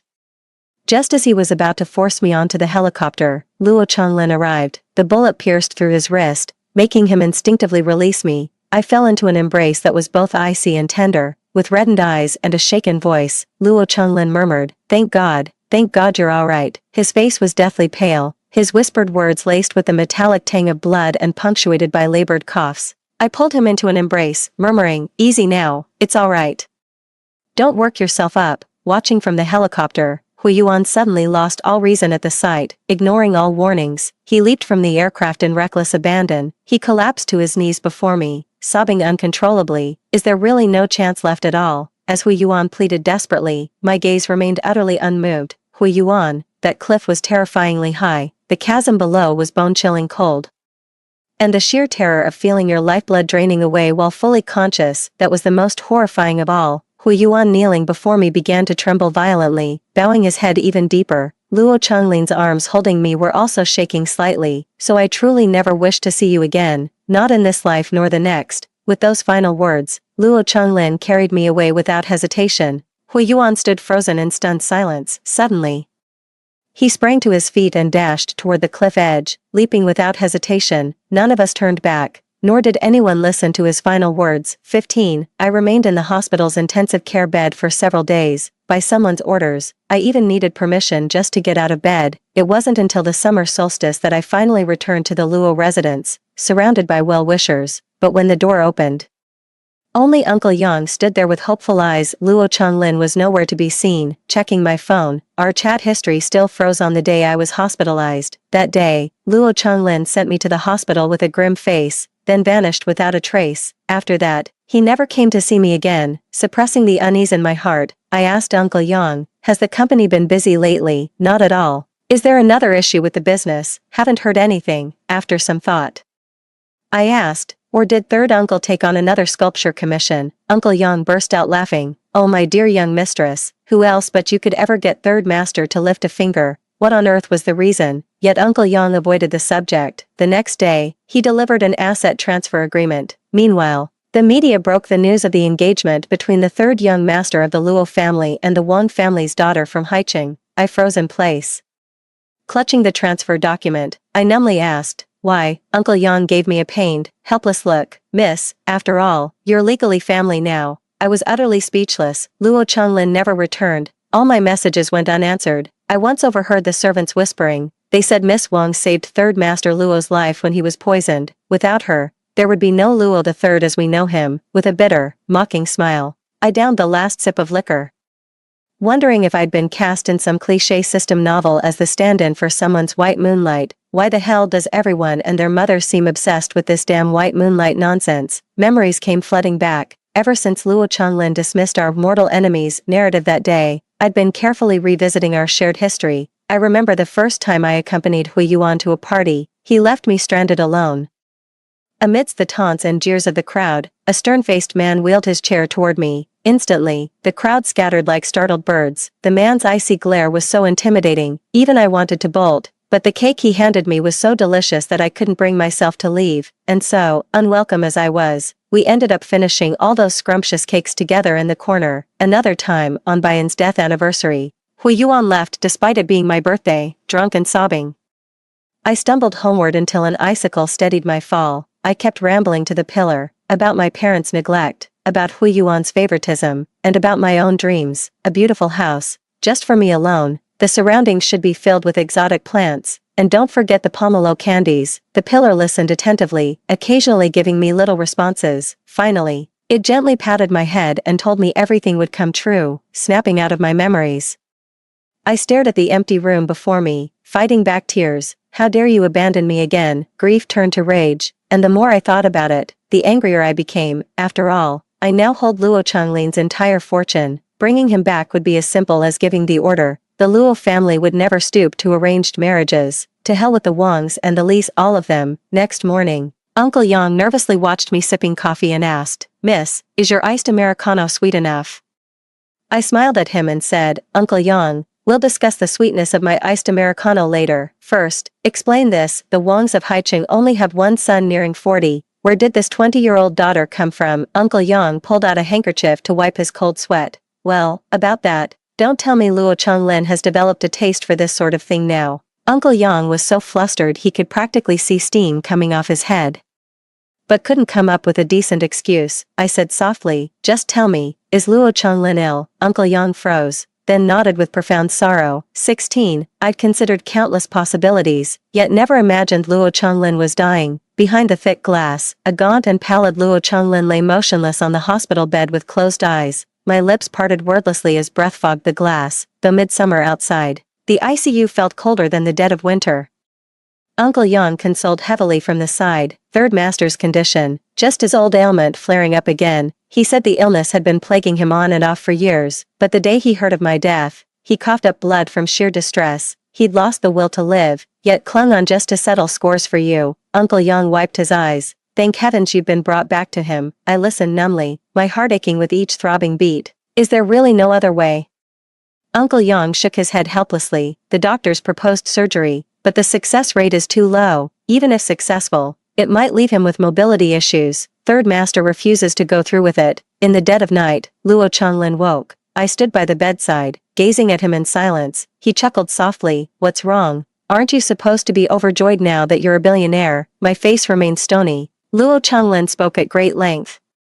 He said everything was arranged for me. Uncle Yang and his team would handle all the assets and company matters. Finally, he handed me the key to that cottage. Seeing the look of contentment on his face, I began trembling slightly. I nodded in satisfaction. "That's reassuring to hear, third uncle. Now that I've achieved career success and financial stability, I'd like to experience the bittersweet taste of love again. If you've finished your last words, I won't disturb you further. After all, the marriage alliance Uncle Yang arranged for me with his younger brother is waiting." Cracks began to appear on Luo Changlin's composed expression. His breathing grew labored behind the oxygen mask. Under the icy glare of disapproval, Uncle Yang averted his eyes and mumbled, "Come now, Third Master, I never took you for the petty type." Luo Changlin looked ready to faint from sheer exasperation with the two of us. Not content with that, Uncle Yang leaned in to whisper in his ear, "Master Luo, that Shu is still alive. She even came to confess her feelings to Miss Sang yesterday." Luo Changlin's brows furrowed deeply, as if he'd heard something filthy, preposterous. "A woman like her." Uncle Yang cut him off. "Master, love knows no gender.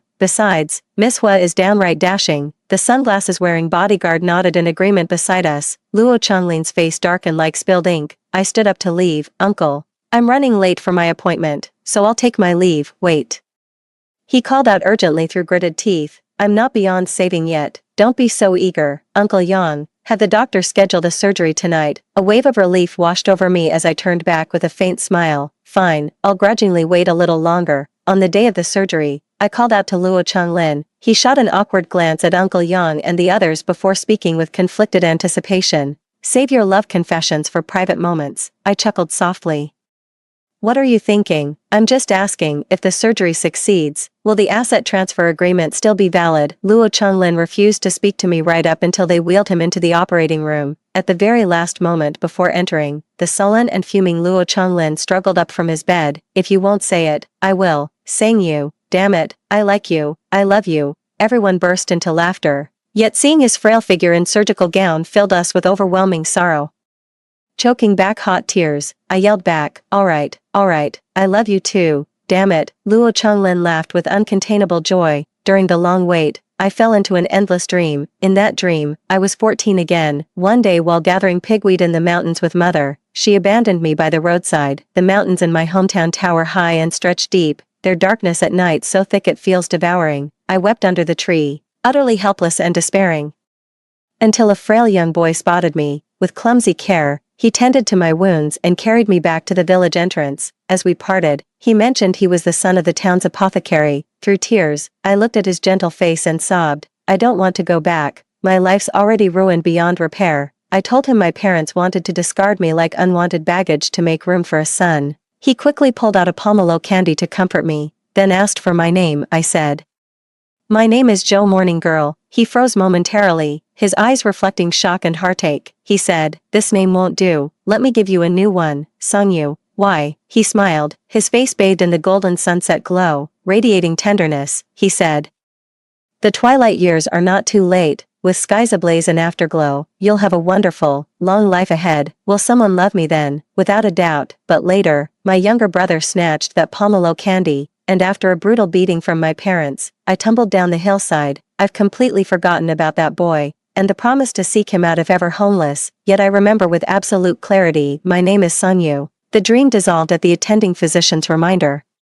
His face lit up with emotion. "Miss Sang, the surgery was a complete success." Soft sobs and cheers rose around us. With tears of joy in my eyes, I gazed out the window. The summer sunset painted the sky in its timeless, breathtaking splendor. "This is the sweetest reunion." Luo Changlin's side story. Meeting Sungyu could only be described as a con. As a youth, he found a heartbroken little girl weeping in the mountains. He saved lives, gave his all, offered kindness, only to have his heart broken in the end. What rotten luck, no matter how you look at it. He kept waiting in town for her, but the girl never showed up again. On his 17th birthday, he returned home only to face a life-altering catastrophe. His parents were reported to have died on their way to collect medicinal herbs in another town. A formidable middle-aged man told him with profound sorrow. He was a friend of his mother's who could take him in. Today, he came to take the boy with him to the capital city. He didn't want to leave. He was still waiting for that little liar to come find him, but he had no choice. That so-called friend of his mother's practically dragged him away by force. In the capital, he became the Luo family's adopted son. His adoptive father held him in high regard, but his two stepbrothers couldn't stand the sight of him. After enduring countless acts of bullying, on the day he received his share of equity, the two men he'd called brothers for 5 years poisoned him together. The poison nearly took half his life. By his hospital bed, his adoptive father wept bitterly, begging him not to seek justice. His lifelong efforts had all been poured into those two sons. Luo Chonglin gazed at his foster father's hair, now streaked with gray, remembering years of his care and kindness. Luo swallowed his grievances whole, but then, one fateful day arrived. He stumbled upon the shocking truth. The man he called foster father was his biological parent all along. The man abandoned her mother for power and status, yet after achieving success, greed took root in his heart. The car crash that claimed his parents' lives was no accident. The boy's world crumbled as he knelt before his parents' graves through the night. With thunderous retribution, he sent both his brothers and so-called adoptive father to prison, but the poison had ravaged his body, reducing him to the gloomy cripple whispered about in aristocratic circles, until one fateful banquet. It was the anniversary of his parents' death. His imprisoned foster father sent him another letter through an intermediary. The letter was full of bullshit confessions. I laughed bitterly in rage. Like hell, I'm your father. Because of him, he had no choice but to walk toward the frozen lake as usual. Only the icy, bone-chilling lake water could numb the agony in his soul. Yet jumping with him was a fool. That country girl adopted by the Hua family, her hair dripping wet, she glared in fury. "How could you be so reckless with your life?" He stood frozen, staring at her face, but Songyu had completely forgotten him, fawning over Hui Yuan like a lapdog. The bitterness nearly made him vomit blood, yet what truly shattered his heart was Songyu's death. The evening sky that day was devoid of sunset hues. Luo Changlin felt as though he too had perished.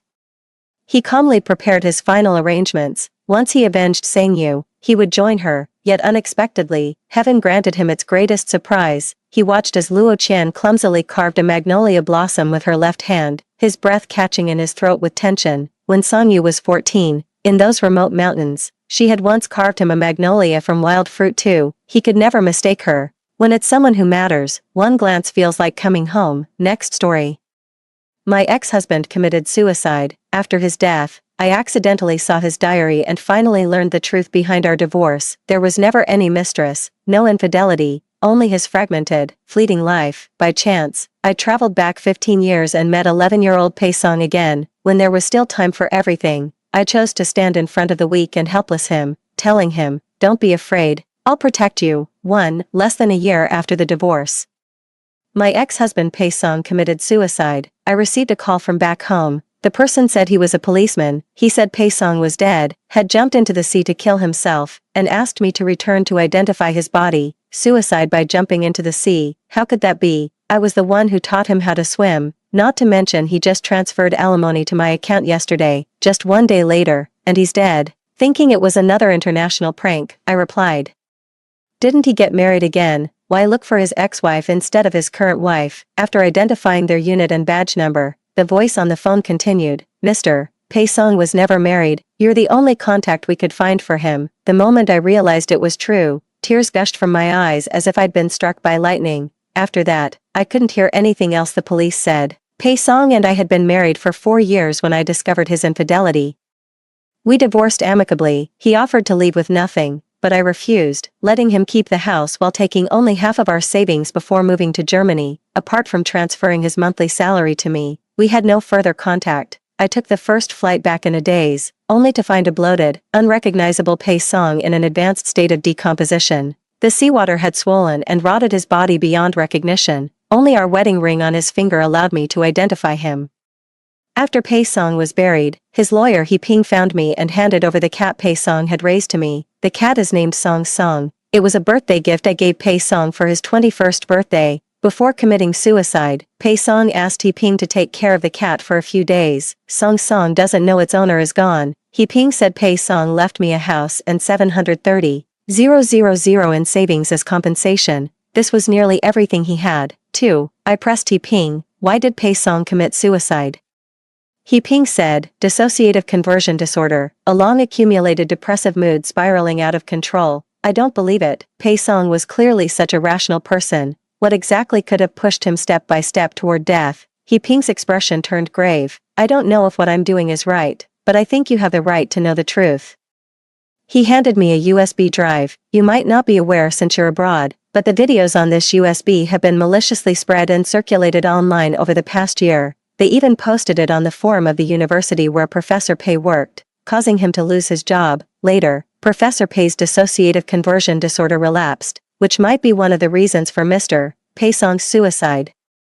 The USB drive contained hundreds of videos showing 12-year-old Pae-sung being violated and humiliated. In the videos, he appeared utterly desperate and helpless. Just one video made me feel unbearably tormented, with a deep sense of powerlessness spreading through my entire body. It felt as if countless needles suddenly pierced me, causing excruciating pain in every organ. I couldn't believe that my husband, whom I treasured dearly, had been treated so cruelly. How much pain he must have endured.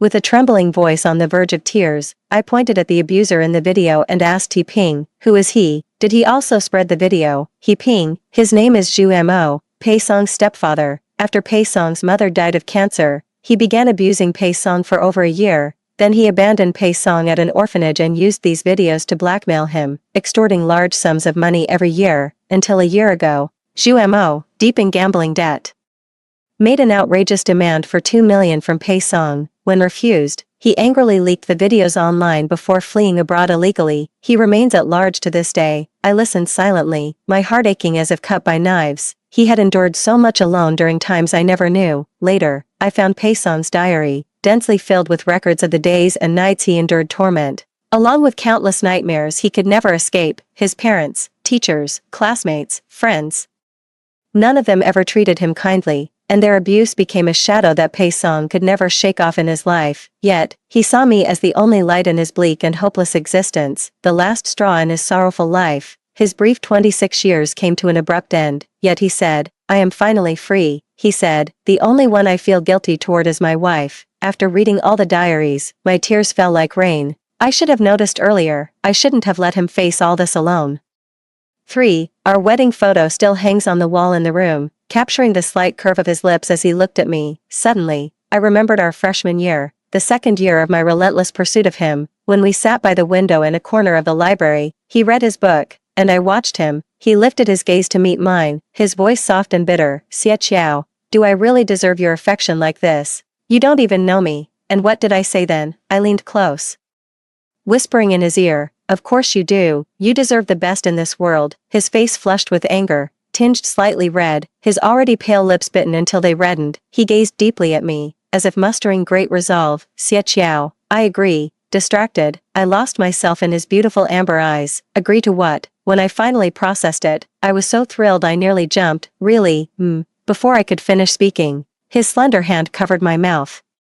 Afraid I'd get so excited I'd run around the library, I pried his hand away and kissed him right on the lips. His face instantly turned red all the way to the back of his ears, as if about to drip blood. Feeling smug, I planted another kiss on his cheek. "You're already my boyfriend, still scared of me kissing you." I thought I was the passive one in our relationship, but in his diary, he wrote, "Jiao Jiao, I'm so glad you came. I was walking alone in the darkness, thinking I would be forever lost in the night, but only you came to me with a lamp, wanting to take my hand and lead me toward brighter places. Every moment with you feels like stolen time, so I tread carefully, afraid you might not love me, yet also afraid you might love me too much, afraid you'd discover my broken past, afraid you'd grow to despise me." I hugged the diary and cried. Even the affair I thought had happened turned out to be just his stupid ploy to divorce me. 4. I kept rereading the diary that recorded Pei Song's entire life until, at some point, I fell into a deep sleep. In the dream, a voice asked me, "Do you want to see him again?" "I do." Then my consciousness suddenly cleared. When I opened my eyes again, I had returned to 15 years ago. Back then, I was 12 years old, he was 11, and there was still time for everything. Originally, I was supposed to transfer schools during the second semester of my senior year at 17, becoming Pei Song's desk mate at the new school, but now, the timeline had to be moved up. At my insistence, my parents finally agreed to let me transfer to the middle school Pei Song attended, bringing our meeting 5 years earlier than fate intended. Onfing Middle School, Class 1-1, standing at the podium introducing myself to the class. "I'm Xie Qiao, the new transfer student." My eyes kept scanning through the group of children until they landed on a dark-skinned, skinny, short boy sitting by the trash can in the back row, wearing faded clothes. He looked like an awkward little outcast compared to his classmates, but I recognized him at first glance. It was Xiao Pei Song. My eyes still welled up. I thought I'd never see him again. He was as thin as Pei Song in his senior year, only back then he wasn't as dark and short as now. The teacher told me to choose an empty seat, so I walked straight toward Pei Song and, ignoring the others' gazes, sat right beside him. He didn't look at me, just kept searching through the drawer with his head down, but after a long while found nothing. I knew he was avoiding me. He wasn't good at interacting with strangers. I greeted him. "Hello, my name is Xie Qiao, and you?" Only when he heard me speak did he stop what he was doing and timidly reply, "Pei Song." Pei Song still refused to look at me, clearly unwilling to exchange another word. I couldn't help but stare at his spindly legs, no thicker than my arms, an 11-year-old boy with the stature of an 8 or 9-year-old. His sallow hair and sunken cheeks gave every appearance of malnutrition. It pained me just to look at him. Pei Song's biological father died when he was 8, after which he lived with his remarried mother. His stepfather treated him as an unwanted burden, beating and berating him while his mother turned a blind eye. Sometimes when the couple argued, they would both take their anger out on Pei Song. After his mother died of cancer when he was 12, Pei Song was sexually assaulted by his stepfather before being abandoned at an orphanage. These were all things I only learned from Pei Song's diary after his death. He never willingly spoke about his past in front of me. Now that I'm back, Pei Song's life is just beginning, and I absolutely won't let him repeat those mistakes. I must make everyone who ever wronged Pei Song pay the price. Before his mother passes away, I'll do everything possible to have my parents adopt him, completely freeing him from that suffocating future described in the diary. 5. During breakfast, everyone gradually took out their own meals to eat. I opened the breakfast my mom prepared, a box of sushi, 2 eggs, a carton of milk, 3 shumai, plus a Swiss roll. That's my mom for you. She knows my tastes inside out. Beside me, Pei Song pulled out a white plastic bag from his worn-out backpack, containing just one small steamed bun, clearly not the school's breakfast either. It's downright heartless. In that household, Pei Song had to work and serve them, yet he couldn't even get enough to eat. No wonder. At an age when he should be growing, Pei Song remained thin and small. Probably noticing my gaze, he subtly shielded the object with his arm. Eating just one small bun for breakfast, no matter who you are, would leave anyone starving with their stomachs growling by noon. Dismissal. This thought made my blood boil instantly. I enthusiastically called out to the girl sitting in front of me, "This is sushi my mom made. It's delicious. You should try some." After giving each of them 2 pieces, I naturally pushed the last 2 sushi pieces in the box towards Pei-song. Pei-song, you should try some too, it's really delicious. Pei-song shook his head, no need, I have something to eat. He stubbornly turned his head towards the window. I pushed the box closer again, grinning. I promise, it's really tasty. If I'm lying, I'm a dog. Pei-song hesitated for a moment, but seeing the 2 girls in front eating quite naturally, he followed suit by picking up a piece of sushi and putting it in his mouth. Is it delicious? Pei-song nodded. I continued looking at him expectantly with my face raised. If it's good. Have another piece. Pei-song picked up another piece and ate it, though it took some effort. Pei-song managed to eat 2 pieces of sushi, which at least filled his stomach a little, but ultimately wasn't satisfying enough. I pointed at the bun Pei-song was covering with his hand. Pei-song, I want to eat your bun. Pei-song looked at me with confusion, his eyes full of puzzlement, but when he thought about having just eaten my sushi, he couldn't bring himself to refuse, only stammering.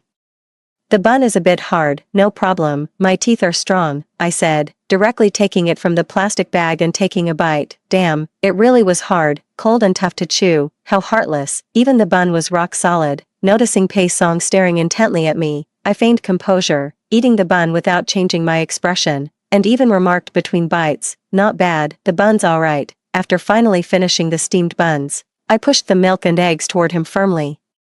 I ate your breakfast, so I'm giving you these eggs and milk in exchange, no refusing. I deliberately emphasized the last 4 words. Pei-song, afraid of upsetting me, finally accepted them. Only under my watchful eye did he manage to eat all the eggs and milk. These tactics were lessons I learned from the 17-year-old Pei-song. Back then, he wouldn't eat the breakfast I brought unless I was sharing it with many people. Only then would he reluctantly accept a little. This trick worked like a charm on him every time. After eating breakfast, he looked much more energetic. Apparently his listless appearance had just been from hunger. I made up my mind to fatten Pei-song up no matter what. 6. Pei-song sat in the corner of the classroom all day, with almost no one talking to him. I started taking the initiative to make conversation. Pei-song, can I borrow your eraser? Pei-song, I'm sleepy and gonna take a nap. Wake me up if the teacher comes. During one class, I could call Pei-song's name dozens of times, and even pull him aside to chat during breaks. He never got annoyed, just listened to me talk and handed me the eraser. When I dozed off in class and the teacher approached, he'd awkwardly tug my sleeve and whisper for me to wake up. In the diary, 11-year-old Pei-song appears lonely, his childish handwriting slightly askew as he writes, no one wants to be friends with me. I came so I could be his friend. During the break between classes, several boys walked to the back of the classroom holding drink bottles, standing 2 meters away as they started tossing them into the trash bin. Just as I returned from fetching water outside, I saw a boy named Wang Li hurl a half-full bottle directly at Pei-song, who was sleeping on his desk, then quickly throw a second and third bottle. Bang, bang, bang, the dull sound of a heavy object hitting flesh echoed through the classroom. Pei-song couldn't dodge in time. Grimacing in pain as his face contorted slightly, the group of boys started jeering. You're supposed to throw it into the trash can, not at the trash itself. Can't you even do that right? Wang Li then taunted Pei-song with a mocking tone. Hey, you next to the trash can, pick up that bottle and throw it in properly. Pei-song glanced at the arrogant boys, then at the bottle beside the trash can. He bent down, preparing to pick up the drink bottle that had hit him and toss it into the bin. The way Wang Li and those boys were so skilled at bossing around and bullying Pei-song, they must have been tormenting him like this regularly. I was furious and swung the water bottle I had just filled, smashing it hard against Wang Li's back. Wang Li yelped in pain and turned around. Who was that? Who hit me? That really hurt. So you know it hurts too. If it hurts, why do you do it to others? Wang Li, flushed with anger, tried to hit me, but as soon as he raised his hand, I firmly grabbed it and delivered a resounding slap across his face, followed by an over-the-shoulder throw that sent him crashing to the ground. At this age, girls are often slightly taller than boys, and having been sent to learn taekwondo since childhood, taking him down was effortless for me. Wang Li lay on the ground, clutching his hand and howling in pain. My hand is broken. Broken. I crouched down, prying open the hand he was clutching. Even if it's broken, you're going to pick up that bottle you threw. Ah, ouch ouch ouch. Let go. I'll pick it up. I'll pick it up. Alright. Wang Li screamed in pain. The whole class gathered around as Wang Li awkwardly picked up the scattered drink bottles from the floor and threw them into the trash bin. See, you could throw it in just fine. Pei-song looked visibly shocked by the scene, probably never expecting me to stand up for him like this. Wang Li was always the type to bully the weak and fear the strong. Seeing he couldn't beat me, he ran out crying. The boys who had gathered around also scattered like frightened birds, afraid they'd be next. Pei Song picked up my water bottle from the ground, wiped it clean, and handed it to me hesitantly. Your water bottle, he'll go tell the teacher on you. It's fine, I'm not afraid, he bullied you first, I saw it all, why are you helping me? Pei Song's words were spoken very softly and without much confidence. He had been bullied for more than just a day or two, but no one had ever stood up for him before. I looked into his eyes seriously. Aren't we deskmates? It's only right that I help you, Pei Song. Thank you. These two words were uttered so lightly they were almost inaudible, but I still managed to hear them.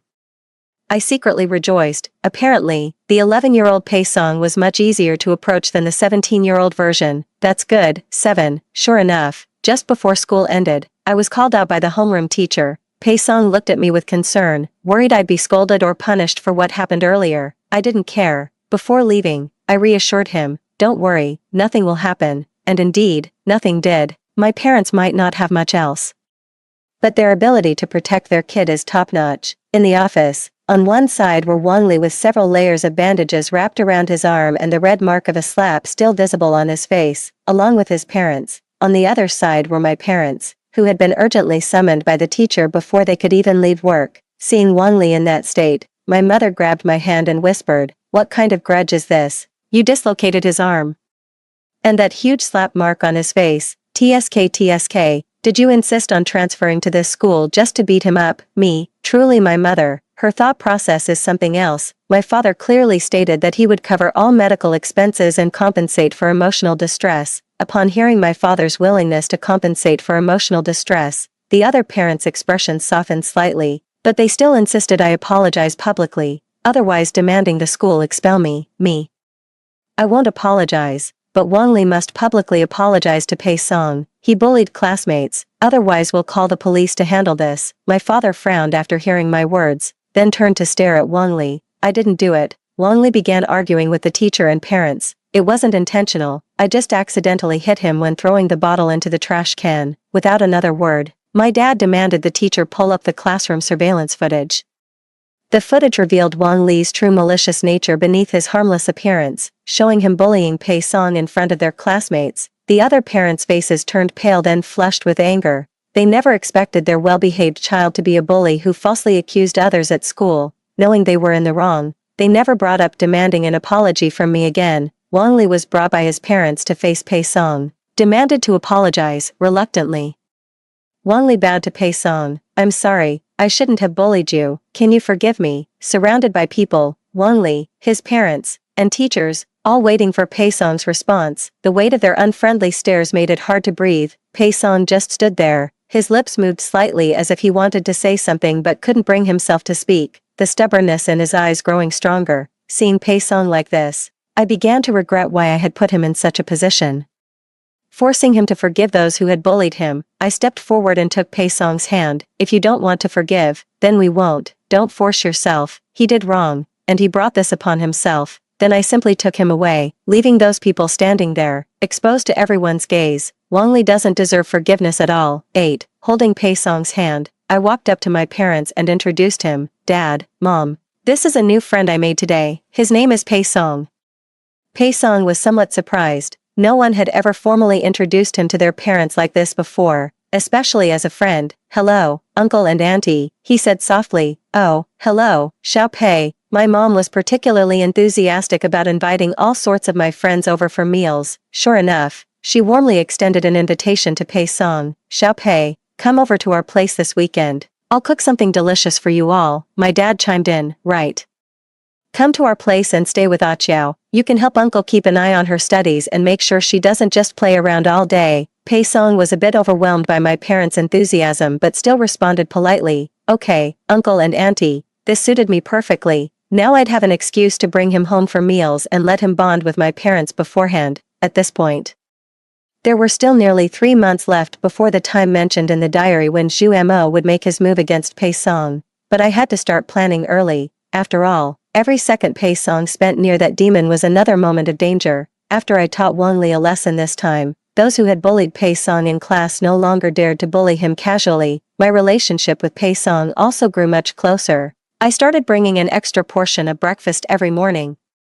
using the excuse that my mom had prepared too much, and then begged Pei Song to help me finish it. Pei Song couldn't resist my persistent pleading and agreed to help me eat one steamed bun every day, but refused to take more. To make sure he had enough to eat, I asked my mom to replace the original small vegetable buns with extra large meat-filled ones, hearing his stomach growl during evening self-study, and then watching him try to mask it by drinking water. I immediately dragged him to the noodle shop outside the school after class, saying I was too hungry for a midnight snack but was afraid to go alone at night, ordered 2 bowls of beef noodles at the noodle shop and made him eat with me. He could never win against my persistence, always obediently keeping me company. After meals, he'd quietly follow behind me, insisting on walking me home even if it wasn't on his way, only turning back after seeing me safely inside. When school occasionally handed out free meal coupons, I'd claim I disliked cafeteria food and preferred eating at home, then stuff them all into Pei Song's hands so he could have a proper lunch too. On weekends I'd drag him to my place for tutoring. My mom, feeling sorry for him, would always prepare a lavish spread and insist he stay for dinner, with the 3 of us each adding portions to his bowl. It'd be piled high in no time, gazing at the occasional smile that Pei Song reveals. I often wish time could freeze forever in this moment. 9. Until the day Pei Song came to school injured and stood before me, completely shattering my illusion. There was a long wound on his jaw, the mark of a sharp weapon's cut, clearly man-made. Who hit you? I asked him. No, swear you're not lying to me. Pei Song remained silent, tacitly admitting he'd been beaten. It was your stepfather. He nodded. It suddenly occurred to me that after Pei Song and I got together, I had asked him how he got the scar on his jaw. He said it was from a childhood fall, but it turns out he was lying to me. The scar I had kissed countless times was actually a mark left by domestic violence. I couldn't bear to imagine that every time I kissed it, it must have reminded him of those unbearable nightmares. Come to the hospital with me, I said, pulling Pei Song to leave. He sat rigidly in the chair, refusing to move. It's just a minor injury, it'll heal in a few days. No. If left untreated, it'll leave a scar. I don't want you to have a scar, I said seriously. Seeing he still wouldn't budge, I sighed. Fine, just stay seated here. I'll be right back. I went to the infirmary to get medicine from the doctor, then returned to tend to Pei Song's wound. It might sting a little. I'll be quick. I used alcohol to clean his wound. The wound was deep, alcohol would definitely hurt. Yet he didn't make a single sound the whole time, his eyes silently enduring the pain. My heart ached for him, tears welling up uncontrollably in my eyes. Pei Song noticed and anxiously reached out to wipe my tears. Are you crying for me? I nodded and carefully applied the band-aid to the wound. You need to take care of yourself. It seemed no one had ever cared for him like this before, Pei Song thought. After a brief daze, he replied, okay. 10. One evening after self-study class, I dragged him out to eat again. While browsing the menu, I was thinking about what dishes Pei Song might like. Sitting across from me, he gazed out the window and suddenly asked, Xie Qiao, why are you so nice to me? I looked at him, hesitated for 2 seconds, still unsure how to begin, when I heard him say, is it because you pity me? Pei Song's gaze fell upon the elderly scavenger begging from passers-by outside the shop. Outside the window, the old man was barely clothed, with disabled legs that left him sitting on the ground. The passers-by hurried along, and only after a long while would someone stop to toss some loose change into his bowl before rushing away again. No one knows when the next person to stop for the elderly will arrive. My heart skipped a beat as I followed Pei Song's gaze to the scavenging old man. My hands paused, and I slowly said, no. Do I deserve you being so good to me? He asked again. In that moment, I nearly burst into tears. In a daze, I seemed to see the young Pei Song before me gradually merging with the lover from my memories. I looked earnestly into his eyes and said solemnly, you deserve it. You deserve the best in this world. Will you always be my friend? He asked cautiously, as if inquiring yet also seeking confirmation, to confirm whether the love he once yearned for but couldn't obtain had truly come to him this time, rather than being an illusion or charity that would shatter upon waking. Yes, I said hoarsely, my eyes reddening. I will always be your friend. The tense expression on Pei Song's face faded, replaced by an unprecedented sense of peace. The pitch-black night that had seemed devoid of light since his youth now faintly revealed a glimmer of hope. 11. After living like this for some time, he no longer looked as sallow and emaciated as when they first met, yet he remained haggard, often zoning out during class and frequently lacking energy. I knew it was because he had to care for his mother Ma Ying, who was already terminally ill. Ma Ying's liver cancer had been diagnosed several months prior. By then, tumors had spread throughout her entire liver, marking the late stage. His stepfather Zhu Mo refused to spend money on a woman he deemed worthless, coaxing Ma Ying into abandoning treatment just to preserve the funds for himself. Because of this, Ma Ying missed the optimal treatment period. Her condition became increasingly unstable and deteriorated day by day. Now she is like the setting sun, relying solely on Pei Song for care. Yet even so, Ma Ying continued to verbally and physically abuse Pei Song, venting all her anger on him and blaming him for all her misfortunes. Until her death, she never showed Pei Song even a shred of love. The thought of her impending death fills me with an inexplicable sense of satisfaction. A person like her is utterly unworthy of being a mother, let alone deserving to live. At this point, she has only 2 months left to live, but letting her die just like that would be letting her off too easily. So, I chose the day recorded in the diary when my stepfather Zhu Mo took all the money from our home. I deliberately had someone collect photos of Zhu Mo fooling around and sleeping with other women, along with records of him secretly transferring money to support a child outside. I sent all these to Ma Ying under the name of Zhu Mo's mistress, taunting her, "When you die, all of this will belong to me and my son. You stupid woman, why aren't you dead yet? Let the waters be muddied even more. Watching dogs fight is quite a spectacle. I want her to die in agony," filled with 1,000 times more hatred and pain. 12. But on the same afternoon I sent out those photos, Pei Song didn't come to school, sitting in the classroom, staring at the empty seat beside me. I felt an inexplicable panic and began repeatedly recalling the contents and details of Pei Song's diary. The diary clearly states that after Pei Song returned home from school, he learned that Zhu Mo had taken the bank card and passbook from Ma Ying's hands while Pei Song was away. During the argument, Ma Ying was also injured by Zhu Mo, who hit her leg. According to the diary's record, Pei Song should be at school right now. If he's not at school, then he. Unease and fear instantly gripped my heart. Why is it different this time? Why isn't he at school? I had no time to think. I hurriedly climbed over the school wall and rushed out. With no cars on the road, I could only run like mad toward Pei Song's house. An unknown terror took hold of me, and the panic in my heart reached its peak. I rushed over and entered his half-open door to see a man crouching with his back to me, desperately choking Ma Ying's neck as her struggles were nearly subdued. The woman's face was flushed red, on the verge of suffocation. Beneath Zhu Mo's feet lay the motionless Pei Song. The back of Pei Song's head was split open, blood streaming down his face from the wound, pooling in a bright red puddle beneath his skull. My vision turned red with rage. I suddenly grabbed a blood-stained hammer from the floor and swung it violently at Zhu Mo. Thud, a dull thump echoed as he collapsed. Ma Ying, who had been in his choking grasp, finally broke free and gasped for air in ragged breaths. My mind was in chaos as I stumbled towards Pei Song, calling his name, but he showed no response. He was frighteningly hot to the touch, completely unconscious, with blood still gushing from his hand. No matter how hard I tried, I couldn't stop the bleeding. Trembling, I took out my phone, dialed 120 for an ambulance, then called 110 to report to the police before shouting angrily at the woman who did this. Pei Song shielded me from Zhu Mo's glass bottle and hammer, the disheveled woman said in a hoarse, tearful voice. If it weren't for protecting me, he wouldn't have. I watched in despair as Pei Song lay half dead in a pool of blood, crying and calling his name repeatedly. Wake up, Pei Song, Pei Song, Pei Song. Driven by hatred, I reached out and picked up the hammer from the ground again, swinging it toward the man on the floor.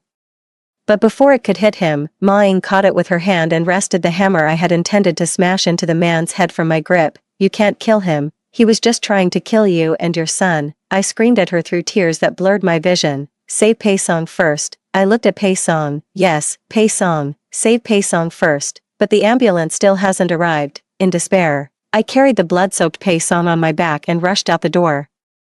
As I ran into the courtyard carrying Pei Song, a tremendous explosion sounded behind me. A wave of scorching heat surged toward us. Realizing what was happening, I desperately ran beyond the heat's reach. I turned around and looked back only after running out of the courtyard. That woman stood amidst the flames, gradually being consumed along with everything around her. In less than 10 seconds, the entire house was instantly reduced to a blazing inferno, with roaring flames shooting skyward. Devouring everything, carrying Pei Song on my back, I desperately ran toward open ground and never looked back again. I collapsed in front of the arriving ambulance, and the nurses hastily loaded Pei Song onto the vehicle before I followed aboard. Doctors and nurses were desperately trying to save Pei Song. Trembling, I took out my phone and called the fire emergency number again. That woman is truly insane, as crazy as I am. No, even crazier than me. 13.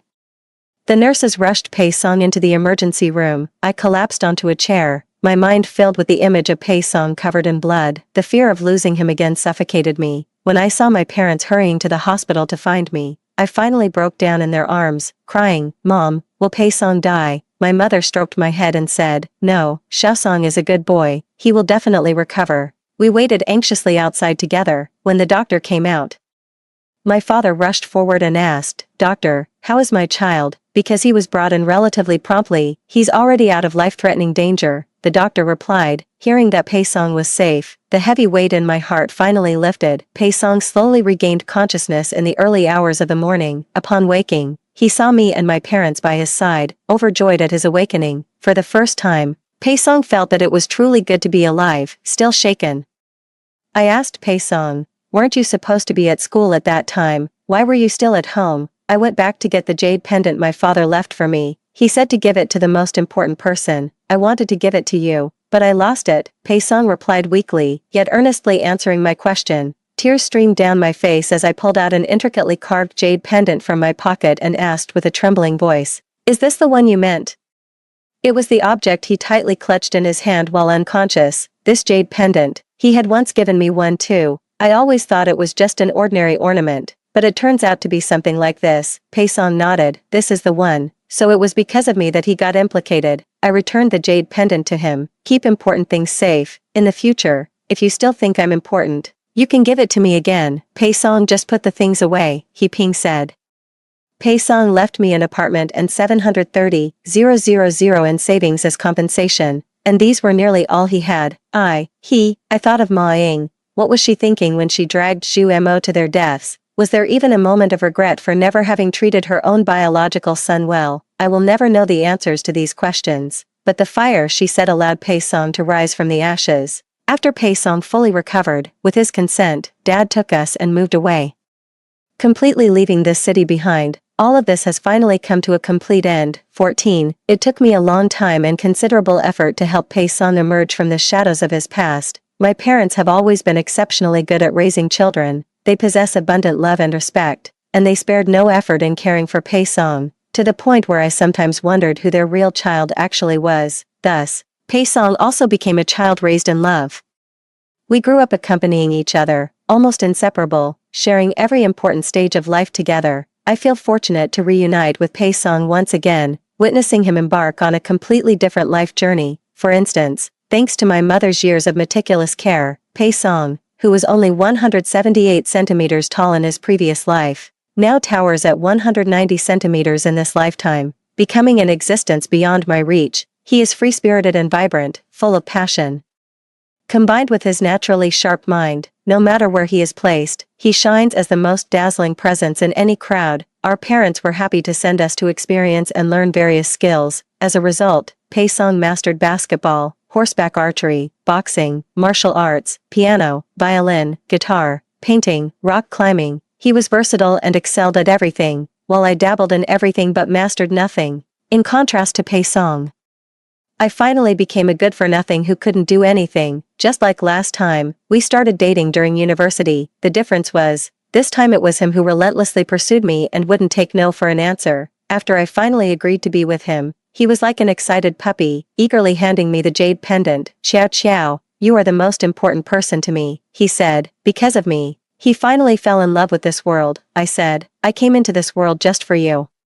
Story 2. In my previous life, after Zhou Yan's death, he bequeathed me an inheritance of 600 million yuan. In his will, he said that although he couldn't marry me as his wife, he could make me a wealthy woman, and I, before the college entrance examination, had accused him of bullying the top student, which led to his expulsion from school. Later, I found out that the top student was a scumbag who had secretly taken photos up my skirt. Due to an accident, I was reborn back to my high school days.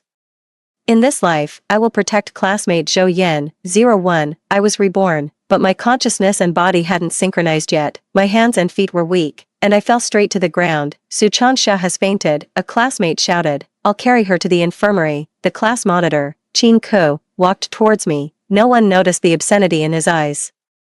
As soon as Qin Ko stretched out his lecherous hand, he was roughly knocked aside by someone's shoulder. It was Zhou Yan. He picked me up and strode towards the infirmary. Soon, my hands and feet returned to normal, I took the initiative to wrap my arms around Zhou Yan's neck, buried my face in his chest, and trembled all over. Zhou Yan held me tighter and quickened his pace towards the infirmary. Qin Ke followed and asked, Su Changxia, are you okay? Qin Ke's voice made my blood run cold. In my previous life, I thought Qin Ke was an excellent student with both good character and academic performance. He often came to discuss problems with me. As time went by, I regarded him as a friend. That day, after the evening self-study, we stayed in the classroom as usual to discuss difficult problems. Qin Ke said he couldn't see clearly on the draft paper and suggested writing on the blackboard. I was writing the problem-solving steps on the blackboard and didn't notice that Qin Ke was holding a mobile phone and secretly taking photos up my skirt. Zhou Yan, what are you doing snatching my phone? I didn't know how Zhou Yan came back again. He was pinching Qin Ke's mobile phone, his eyes wide with anger, like a frenzied wolf cub. Bang! Zhou Yan punched Qin Ke in the face with amazing force. Qin Ke's front tooth was knocked out. He grabbed Qin Ke by the neck and pushed him against the wall. Zhou Yan, you're crazy, cough cough cough, let me go. Zhou Yan increased his grip, stared coldly at Qin Ke, and sneered, no, you don't know how crazy I really am, scumbag, it might be better to cut you up. I smelled a stench of urine. Qin Ke was so scared that he wet himself and was in a state of complete disarray with snot and tears streaming down his face. I won't do it again, I'll never dare again, brother Yan, spare me. Spare me this time. Zhou Yan grabbed Qin Ke's hair and dragged him out. I thought Zhou Yan was a bully, so I summoned up my courage and stopped him. Classmate Zhou Yan, let him go. After thinking for a moment, Zhou Yan threw Qin Ke aside and kicked him. Scram! Qin Ke scurried away in a panic. Zhou Yan pressed his hand on the back of my neck, looked down at me, and his eyes were very fierce. I thought he was going to hit me. After all, I was young and was almost scared to tears. Tisk. You're so timid, and your eyesight is also bad. He had been holding Qin Ke's mobile phone all the time, his knuckles turning white, and said, you can scram too. 02. The next day, I was called to the principal's office. Zhou Yan stood against the wall, looking indifferent. When he saw me, he immediately stood up straight and frowned. The principal was Qin Ke's father. He said, Student Su, please tell me the situation last night truthfully. How did Zhou Yan bully Qin Ke? I told the truth about what I saw last night. The principal seized on my words and said, this kid kicked so hard last night that it caused Xiao Ke's spleen to rupture. He's still in the ICU being rescued. I was stunned and hurriedly said, that's impossible. The spleen is located in the upper left part of the abdomen. Zhou Yan didn't kick that area. Qin Ke's mother poked me on the head with her finger, looking vicious. Shut up. It's not your turn to speak here.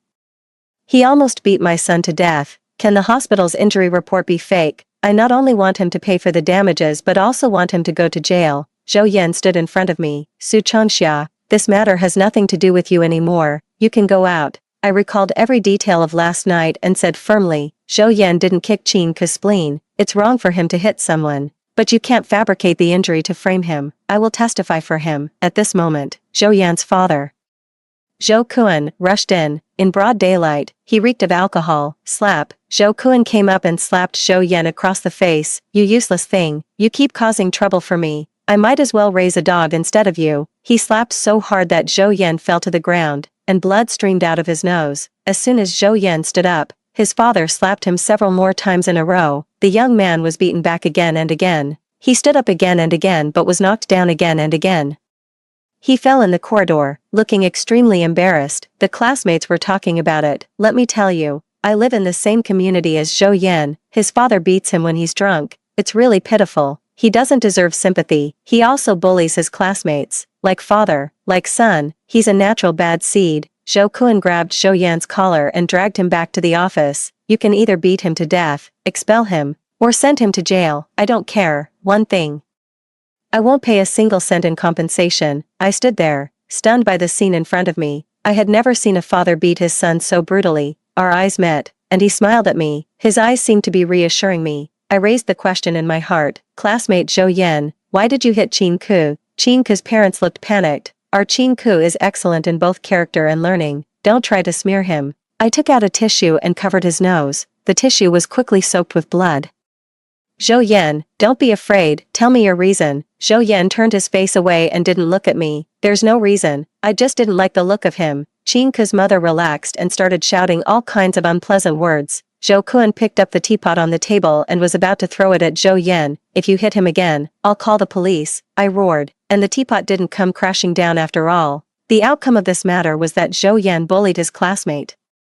And the circumstances were so serious that he was expelled by the school. 03. After the college entrance examination, I was admitted to my dream university as I wished. Qin could deliberately set the venue for the class reunion at the restaurant where Zhou Yan worked. Classmates, eat and drink well. I'll foot the bill for this meal. Brother Qin is really generous. Qin Ke looked at Zhou Yan and ordered him, "Hey, you, bring a plate of oranges over here." "Oh, it's Zhou Yan.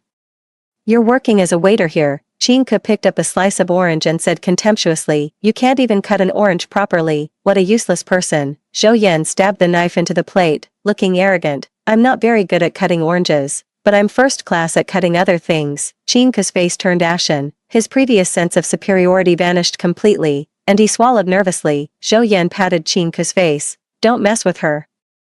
I'll be keeping an eye on you all the time." "Yes." Zhou Yan glanced at me, and that glance made me feel confused, until, in the second semester of my freshman year, a classmate told me that Qin Ke had been caught secretly taking photos of a sophomore senior sister in the toilet. I then realized that that night, Qin Ke was holding his mobile phone and secretly taking photos up my skirt.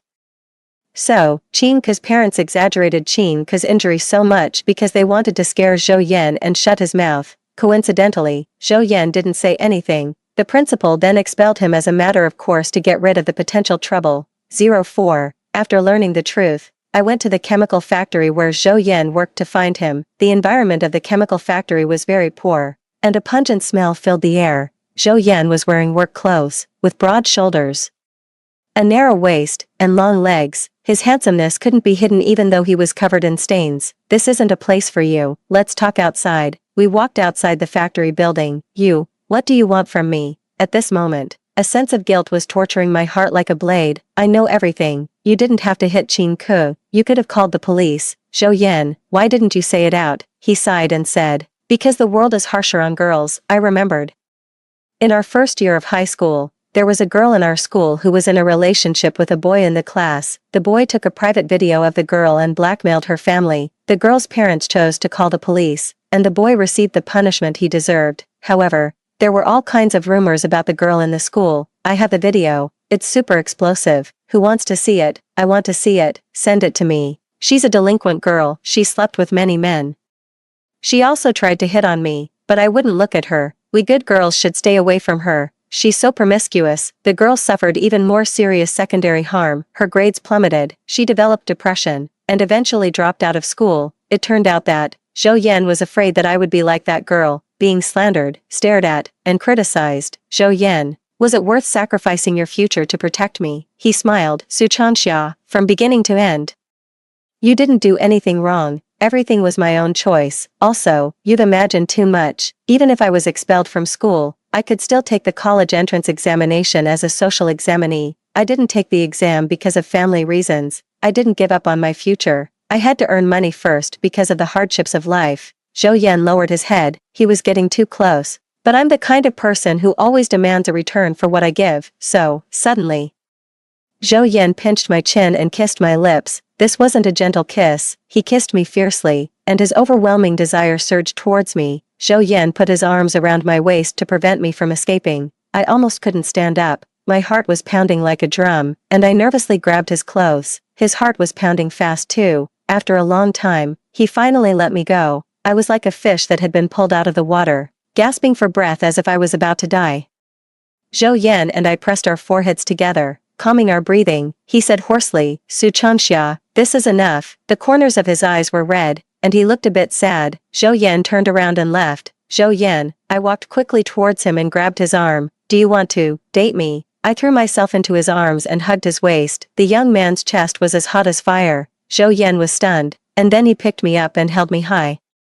He laughed heartily as if he had the whole world. "Yes, yes, yes, let's date, Su Chanxia. I won't always be this poor. I'll earn a lot of money and give it all to you." I bumped my head against his and said with a smile, "You're such a fool." 05. Zhou Yan was working part-time while preparing for the college entrance examination. Whenever he had a break, he would come to the school to find me. On this day, Zhou Yan came to find me. Looking absent-minded, "You seem strange today." "Wah.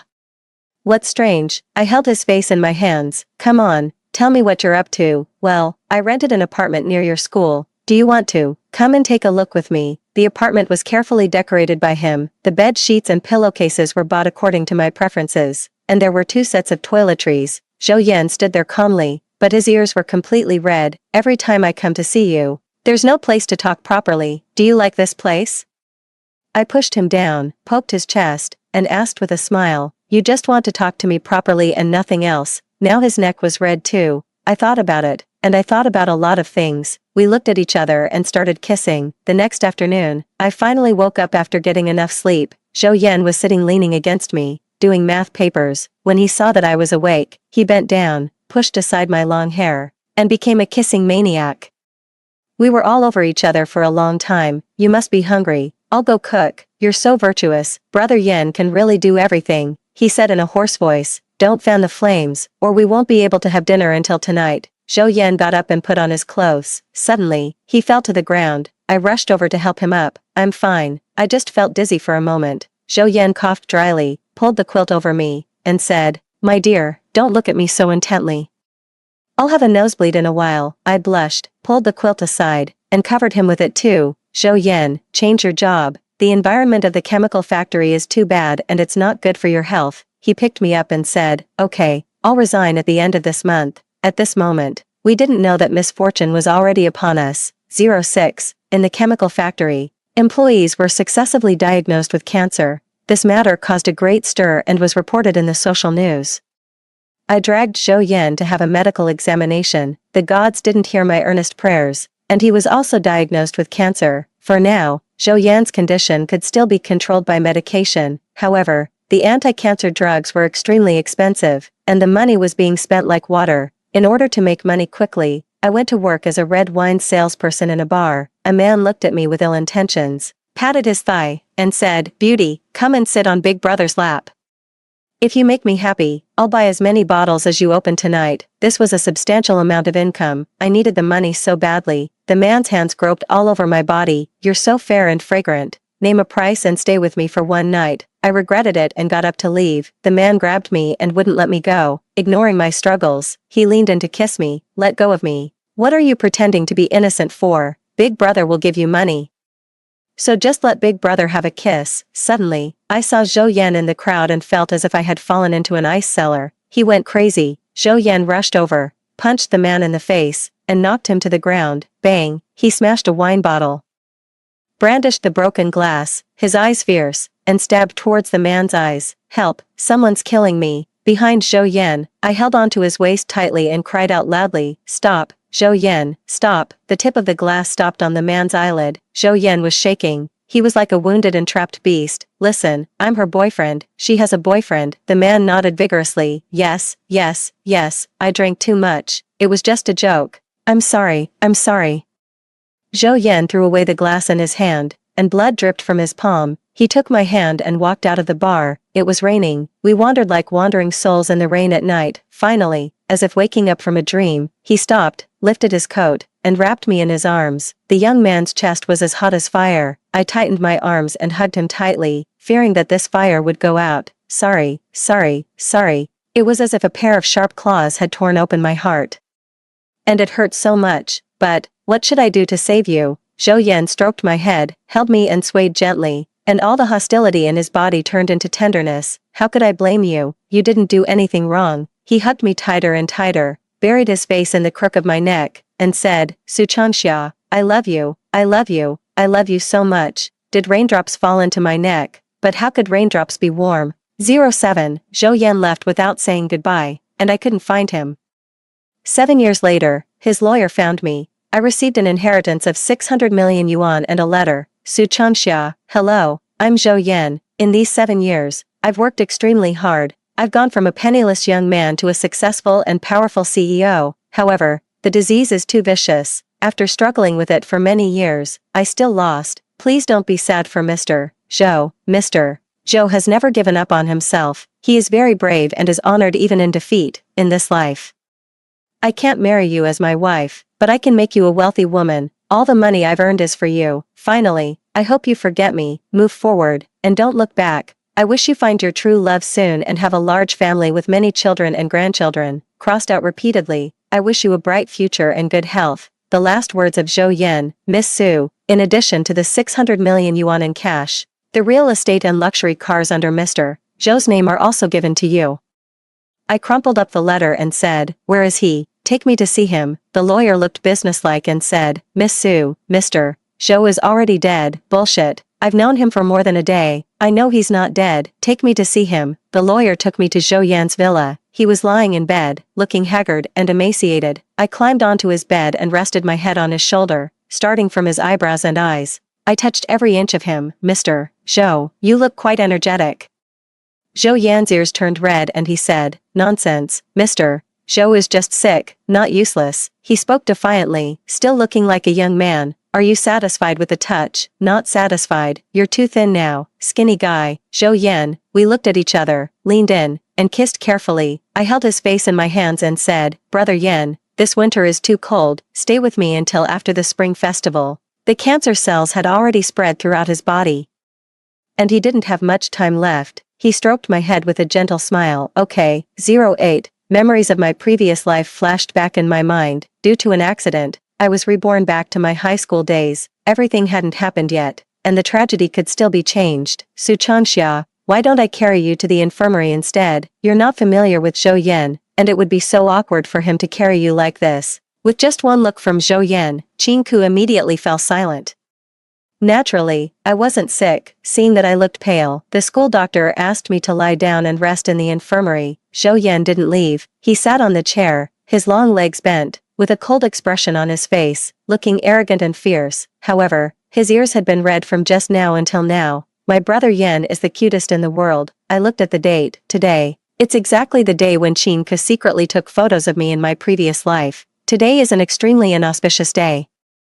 I sat up in a start, quickly asked for a sick leave, and left the school with my steps so fast that they were almost a blur. I was waiting for the bus when Qin Ke, like a lingering ghost, stood behind me. Su Changxia, are you feeling better? How about I accompany you to the hospital for a checkup? Qin Ke looked modest and friendly, like a well-behaved student. In my previous life, I was deceived by his false appearance. I said coldly, no need, scram, Su Changxia, aren't we good friends?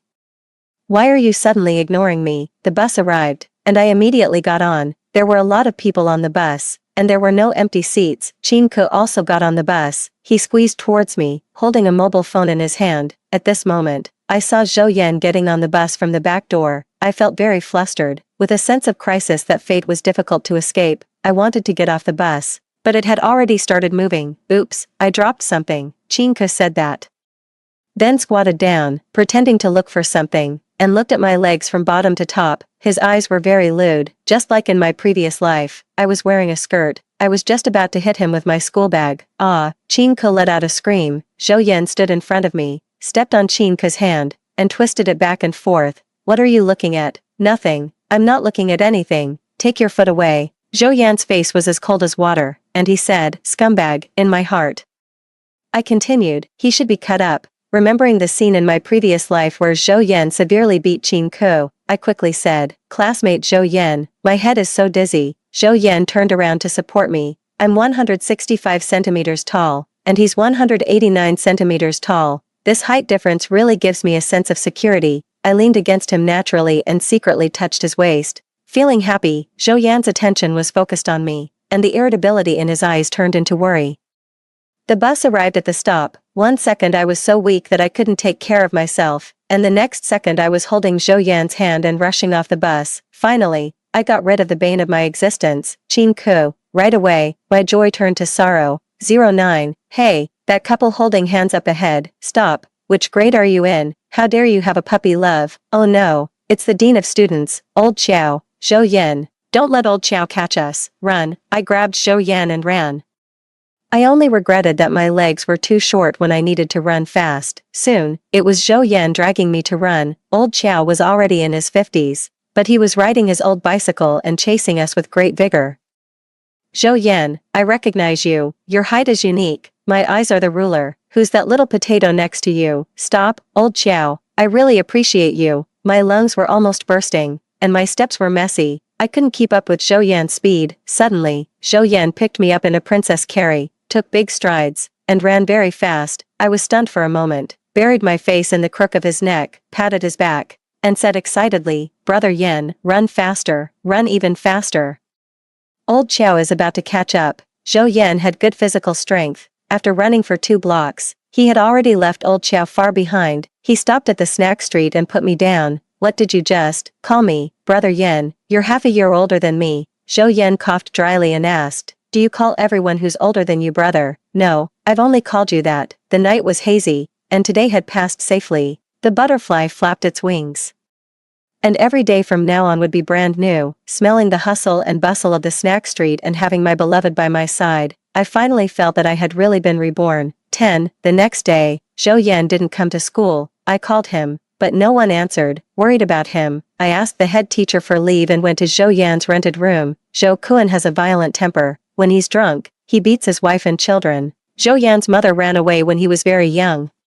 He was beaten by Zhou Kun from childhood to adulthood. After he turned 16 and could work part-time to earn money, he cut off all contact with Zhou Kun and rented a place on his own. Fortunately, in my previous life, Zhou Yan had brought me here. I knocked on the door hard. After a long time, Zhou Yan came to open the door. He wasn't wearing a shirt, looking haggard and sickly, and he fell straight towards me. I caught him in a panic. When I touched his back, my hand was covered in sweat. Remembering how he looked when he was sick in my previous life, my ears were ringing and my heart was pounding. I hugged him tightly and said, "Zhou Yan, Yan, what's wrong with you?" "Yan, I'm fine. I just felt dizzy for a moment." These words almost broke my heart. Put on your clothes quickly. Let's go to the hospital." Zhou Yan rested his chin on my shoulder. His body was burning hot, and his breath was also hot. He said, "It's just a fever. I've already taken the medicine." He paused for a moment and then looked up at me. I was already in tears, crying my eyes out. "Okay, let's go to the hospital. Don't cry." I originally wanted to give him a full physical examination, but you can't have a physical examination when you have a fever. He had a fever of 39 degrees, and I accompanied him while he had an intravenous drip. I held his hand with the 4 drip. His hands were big, with long and slender knuckles and calluses between his fingers. "When you recover from your illness, we'll come for a physical examination again." Zhou Yan was unusually obedient. "Okay." Zhou Yan held my hand and fell asleep. I looked at him, leaned in, and solemnly kissed his forehead. "Yan, don't get sick." Zhou Yan didn't sleep soundly. There were beads of sweat on his forehead. I helped him wipe the sweat away. Suddenly, he opened his eyes and grabbed my wrist. His eyes were fierce, with a trace of confusion after a nightmare. It was as if he didn't recognize me.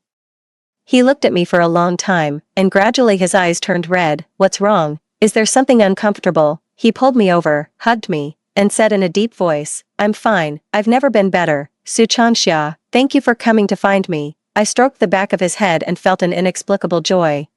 You're welcome. You have to get better soon." 11. After the exam week in the 3rd year of high school ended and the grades were released, my grades dropped by more than 100 places. This wasn't unexpected. It had been so many years since I graduated from high school, and I wasn't familiar with many knowledge points. I felt Zhou Yan's concerned gaze on me. At the same time, Qin Ke turned around and asked me, "Su Chanxia, why did your grades drop so much?" "Don't worry, stay after the evening self-study, and I'll tutor you." "No need." I took the test paper and walked up to Zhou Yan, whining, "Yan, I need you to save me." The classmates in the class were puzzled. When did the school beauty get so close to the school bully? What did I miss? Am I the only one who's curious about why the school beauty suddenly stopped talking to the class monitor? There are so many girls who like Zhou Yan, but he never pays attention to them. The school beauty is so confident and even acts coquettishly. I hope she won't be scolded and cry by the cold school bully later. Zhou Yan looked at my test paper and said, "Sit here. I'll explain the questions to you." The onlookers, I moved my chair over. Zhou Yan's deskmate was very observant and went to sit at my seat. Zhou Yan wrote down the problem-solving steps on the draft paper and explained the questions to me softly. I secretly moved my arm and pressed it against his. The tip of his pen paused for a moment, and he asked, "Do you understand?" "I understand." I don't know." When Zhou Yan unwrapped a piece of candy and put it in my mouth, he said seriously, "This is a reward for the little kid."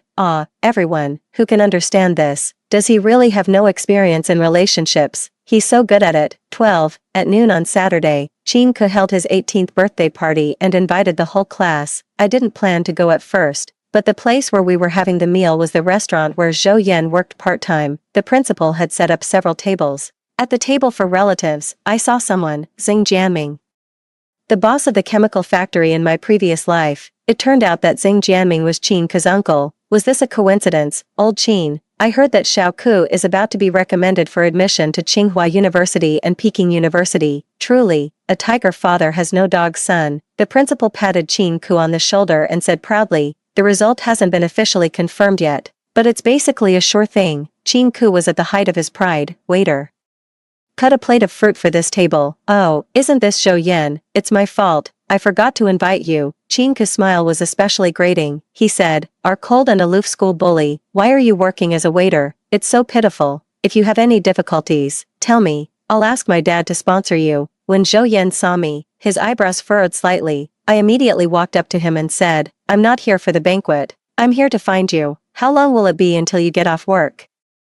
2 hours. Why? Today is also your 18th birthday. I want to cook for you. This place is close to the seafood market. After you're done with your work, we can just go buy groceries. Zhou Yan rubbed the back of his neck, looking a bit silly for no reason. Well, then you can wait for me in the lobby. I'll get off work as soon as I change my clothes. Qin Ku. I went to the restroom first. When I came out, I saw Qin Ku and Xing Jianming going to the stairwell to smoke, so I followed them. Uncle, you saw that waiter just now, right? That's Zhou Yan. He always outshines me at school. His grades are better than mine, and the girl I like also likes him. Last time on the bus, he almost broke my finger by stepping on it. Do you have any way to deal with him? It would be best to make him disappear from this world. Sure, let him work in my factory. Will he agree to go? Lure him with a high salary. Didn't you say he has several part-time jobs and is crazy for money? For a poor guy like him, giving him 7 or 8,000 yuan a month will make him work for me. Ha ha ha, uncle is really brilliant. Let's do it like this. It turned out that it wasn't a coincidence. In my previous life, it was Qin Ku who harmed Zhou Yan. My heart ached so much. Leaning against the wall, I walked towards the lobby while recalling that period of time before Yan's death. He vomited blood every day, so much blood, and there was hardly any flesh left on his body. He endured the intense pain and clung to his last breath. I couldn't bear to see him suffer, so I whispered in his ear, Yan, go, be good, I'm letting you go. Zhou Yan held my hand with great difficulty. I promise you to stay with you for the new year. Because of my words, he really held on until the spring festival. I held him in my arms, and it was like holding a pile of bones. I kissed his forehead and said, Happy New Year, my Yan, you're 27 years old now. He smiled, but he didn't have the strength to speak anymore. Yan, I love you, I love you, I love you so much. When the New Year's bell rang, he died in my arms. Originally, in my eyes, Qin Ku was just a rotten apple. I didn't need to do anything. He would naturally fall and suffer the consequences of his actions. So, when I was first reborn, instead of seeking revenge, I chose to avoid him. Now I've changed my mind. I want to get revenge. 13. Su Changxia, what's wrong with you? My face was pale, my whole body was soaked in sweat, and my fingers were trembling. When I saw Zhou Yan, I threw myself into his arms and hugged him tightly. Let me hug you for a while. Just for a while. Zhou Yan was stunned, his hands hanging in the air, and his heart was pounding like a drum. I looked up at him. I want you to hug me. Zhou Yan's breathing became heavier, and he hugged me tightly. The young man's chest became hotter and hotter. Why do I like hugging him so much? Because every time he hugs me, his desire can't be hidden. Zhou Yan's embrace made me feel at ease, and I quickly calmed down. We bought groceries, picked up the birthday cake I had ordered, and went back to the rented room together. When the dishes were served on the table, we sat facing each other. I took out the birthday gift from my school bag and handed it to him with both hands. What is it? Zhou Yan opened the wrapping paper expectantly. It's a love letter I wrote to you. The young wolf opened his eyes wide in shock, and his face turned red instantly, just like a Sichuan opera actor changing his face. He unfolded the love letter. Zhou Yan, brother Yan, hello. First of all, happy 18th birthday to you. The coming of age gift I give you is my confession. I like you, a lot. I want to say I love you, but I'm afraid it will scare you. I don't know if you've noticed, but I peek at you several times a day. Do you know how handsome you are? Your model-like figure, handsome appearance, and cold temperament all make my heart flutter. Of course, besides your good looks, I like your soul even more. Yan is very ambitious, hardworking, and strong, although everyone says you're cold and aloof, and you look fierce and arrogant. I know that you're gentler and better than anyone else. This is just my one-sided confession. Don't agree right away. Let me chase you for half a year. Highlight, I'll be 18 in half a year. I'm taking the liberty to confess. I hope you don't think I'm being abrupt, please believe in my sincerity. In this life, I not only want to be a wealthy woman but also your wife. I wish you a bright future and good health. Su Changsha sends her love. Zhou Yan read the letter several times over and over again. Then carefully folded it and put it in the pocket of his chest to keep it safe. He picked up a piece of braised pork for me and said, "Let's eat." "Is that all? You received my love letter. Aren't you going to say something?" Zhou Yan smiled brightly, and there were stars in his eyes. "I agree to let you chase me. Come on, little Su Changsha." I took a fierce bite of the braised pork. Well, in this life, I'll spoil him. 14. I told Zhou Yan that Xing Jianming was Qin Ke's uncle and that they were going to harm him. Now that Zhou Yan knew about it, he naturally wouldn't go to work in the chemical factory. Next, I'm going to deal with Qin Ke. Qin Ke has a voyeuristic habit of secretly taking photos. There's a high chance that his phone contains evidence of his crimes of secretly photographing others. I have to get his phone first. Qin Ke sits in front of me when he was playing with his phone. I secretly saw his unlock password. When he went to play basketball, he casually threw his phone into the desk drawer, taking the opportunity of picking up something. I took his phone. I squatted in a toilet cubicle and opened Qin Ke's phone. At this moment, a WeChat message notification popped up. That's when I learned that Qin Ke had a group for secretly taking photos. Qin Ke is the group owner. In the group, he teaches the boys how to secretly take photos of girls on the subway and buses, and how to coax their girlfriends into agreeing to take intimate videos. If the girlfriends don't agree, he also teaches them how to secretly take photos. They also share the secretly taken videos and photos in the group, maliciously discuss the girls' bodies, and the chat records are extremely disgusting. There are more than 300 people in this group. I don't know where else they will spread these videos and photos. I even found out that the boy who secretly took his girlfriend's intimate video and blackmailed her parents in the first year of high school is also in this group. Every time someone secretly takes their girlfriend's private video, the disgusting men in the group will make fun of it, saying not to be as greedy for money as that boy and end up getting caught. When I looked through Qin Ke's photo album, it was full of photos of secretly taking pictures up girls' skirts. Among them, there were even photos of young girls. It's disgusting. It's really disgusting. Qin Ke is really rotten to the core. 15. I let out a sigh and called the police directly. Qin Ke has powerful parents behind him, so this will be a tough battle. But I'm not afraid. I walked out of the toilet. Suddenly, someone covered my mouth and dragged me to the stairwell. Woo woo woo. I thought I had been discovered by Qin Ke. When I took a closer look, it turned out to be Zhou Yan. He held my face in his hands and kissed me. I don't know why. I felt that this kiss was very similar to our first kiss in the previous life. It took a long time for him to let me go. Zhou Yan stroked my lips with his fingertips, smiling gently, and said, Su Changsha in high school is so tender that you can pinch water out of her. It really makes me unable to stop. Are you? My heart was pounding like a drum, because I was too excited and eager. I didn't dare to say that address easily. How could it be so lucky? When I was lost in the moment, Zhou Yan put his hand into my pocket and took out Qin Ke's phone. Don't worry, leave the rest to me. Zhou Yan, what I actually wanted to call him was Mr. Zhou. The police car drove into the school. Zhou Yan took big strides and turned around to leave. As if waking up from a dream, I chased after him. 16. In the principal's office, Qin Ke's family of 3 and the police were all there. Zhou Yan walked in neither humbly nor arrogantly. This scene intertwined with the memories of my previous life, making me feel dazed for a moment. The young man still chose to hide me behind him and fight alone. Zhou Yan handed the phone to the police. The police said, the person who called the police before was clearly a girl. I found the evidence of Qin Ke's crimes and asked that girl to call the police for me. This matter has nothing to do with her. It has something to do with me. I walked in and stood side by side with Zhou Yan. In this life, I'm no longer an ignorant bystander. I won't just stand by and watch so many people bully my yen. Qin Ke was going to secretly take photos of me. I guessed that he was a habitual offender, so I took his phone. The police looked through Qin Ke's phone, and their expressions turned serious when they saw the photos of young girls. The policeman's fists clenched. The police took out the handcuffs and said, Qin Ke, come with us to the police station. Qin Ke's mother went crazy. She hugged the policeman's arm and cried out, Weary, our Xiaoku is innocent. He's a good boy with excellent character and academic performance. They must be framing him. The police played a voice message of Qin Ke in the group. Secretly taking photos is really interesting. Those girls are afraid that the photos will be spread. So even if they find out, they don't dare to say anything. Their frightened eyes and ashamed expressions really make me excited. Qin Ke's mother's expression froze for a moment, and she directly stuffed a bank card into the policeman's pocket. The policeman got angry. "What are you doing? How dare you bribe me? Handcuff them all." The principal was calmer than Chinku's mother and said, "Officer, they stole this phone. Is the evidence collection legal?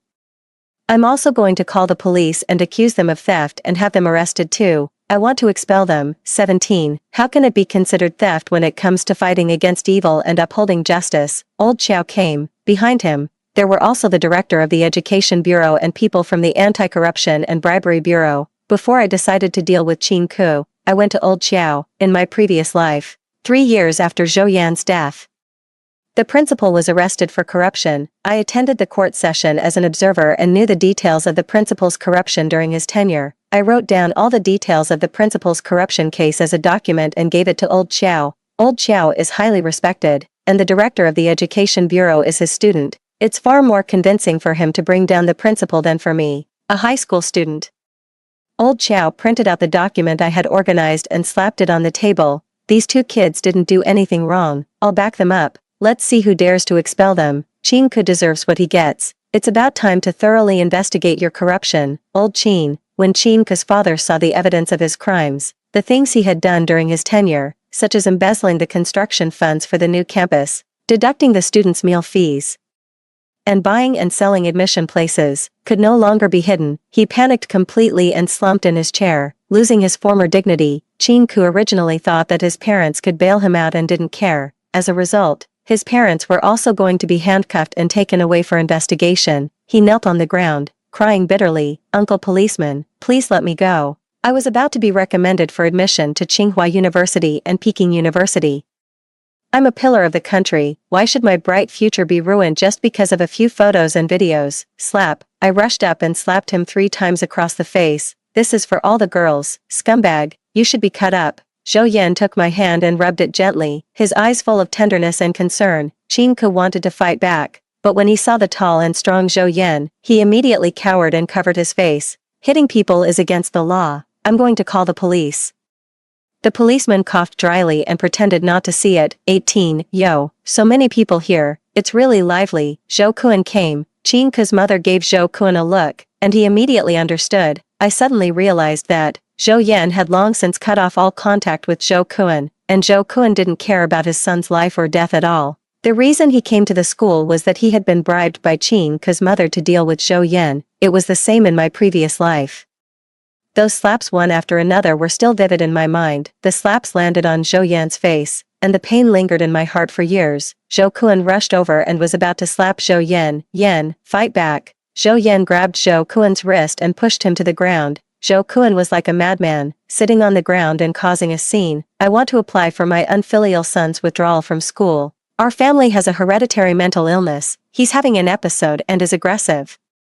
He might hurt someone at any time. I want to send him to a mental hospital." This was a really vicious move. Chinku laughed, as if he had grasped a life-saving straw. "Can't a madman's police report be filed?" "Right." The policeman shook his head and said, "Stop talking nonsense. Take them away." The police took Chinku's family of 3 away. Zhou Kun was lying on the ground, drunk and raving, shouting, "Where is the school leader? I want to apply for this brat's withdrawal from school." Just as Zhou Yan was about to go over, I squeezed his hand and said, "Yan, I want to say a few words to him." "Okay." I squatted in front of Zhou Kun and looked at him like I was looking at a wriggling maggot. "Uncle, Yan is already 18 years old and is an adult. He doesn't need a guardian. And you will get old. You'll be old soon. You drink all day long and cause trouble everywhere when you're drunk." Before he moved out, the neighbors in your community could see you beating him every day. You said yourself that your family has a hereditary mental illness. All the signs show that you're more like an aggressive madman. Yan is your son, and he also has the right to send you to a mental hospital. If you make trouble again, the one who will be locked up in the end will definitely be you. Because no normal father would accept money from others to deal with his own son. If killing were legal, I would definitely stab him to relieve my anger. Zhou Kun looked at me and showed a look of fear. Then, he suddenly laughed, revealing a mouthful of yellow teeth. "You like this kid? His grandfather was a wife beater. And I'm also a wife beater. There's violence in our Zhou family's genes. We like to beat our wives and children. If you're with him, he'll beat you too." I looked back. And Zhou Yan was looking at me, his eyes filled with self-doubt and nervousness. I walked up to Zhou Yan, took his hand, and looked down at Zhou Kuan. He's different from you. He won't be different. He's even more ruthless than me. He's an ungrateful wretch. The young wolf may have a bad temper, but he's willing to put the rope in my hands. I've already tamed him. The farce ended, and Zhou Kuan slunk away. Old Xiao looked at me, then at Zhou Yan, and suddenly realized something.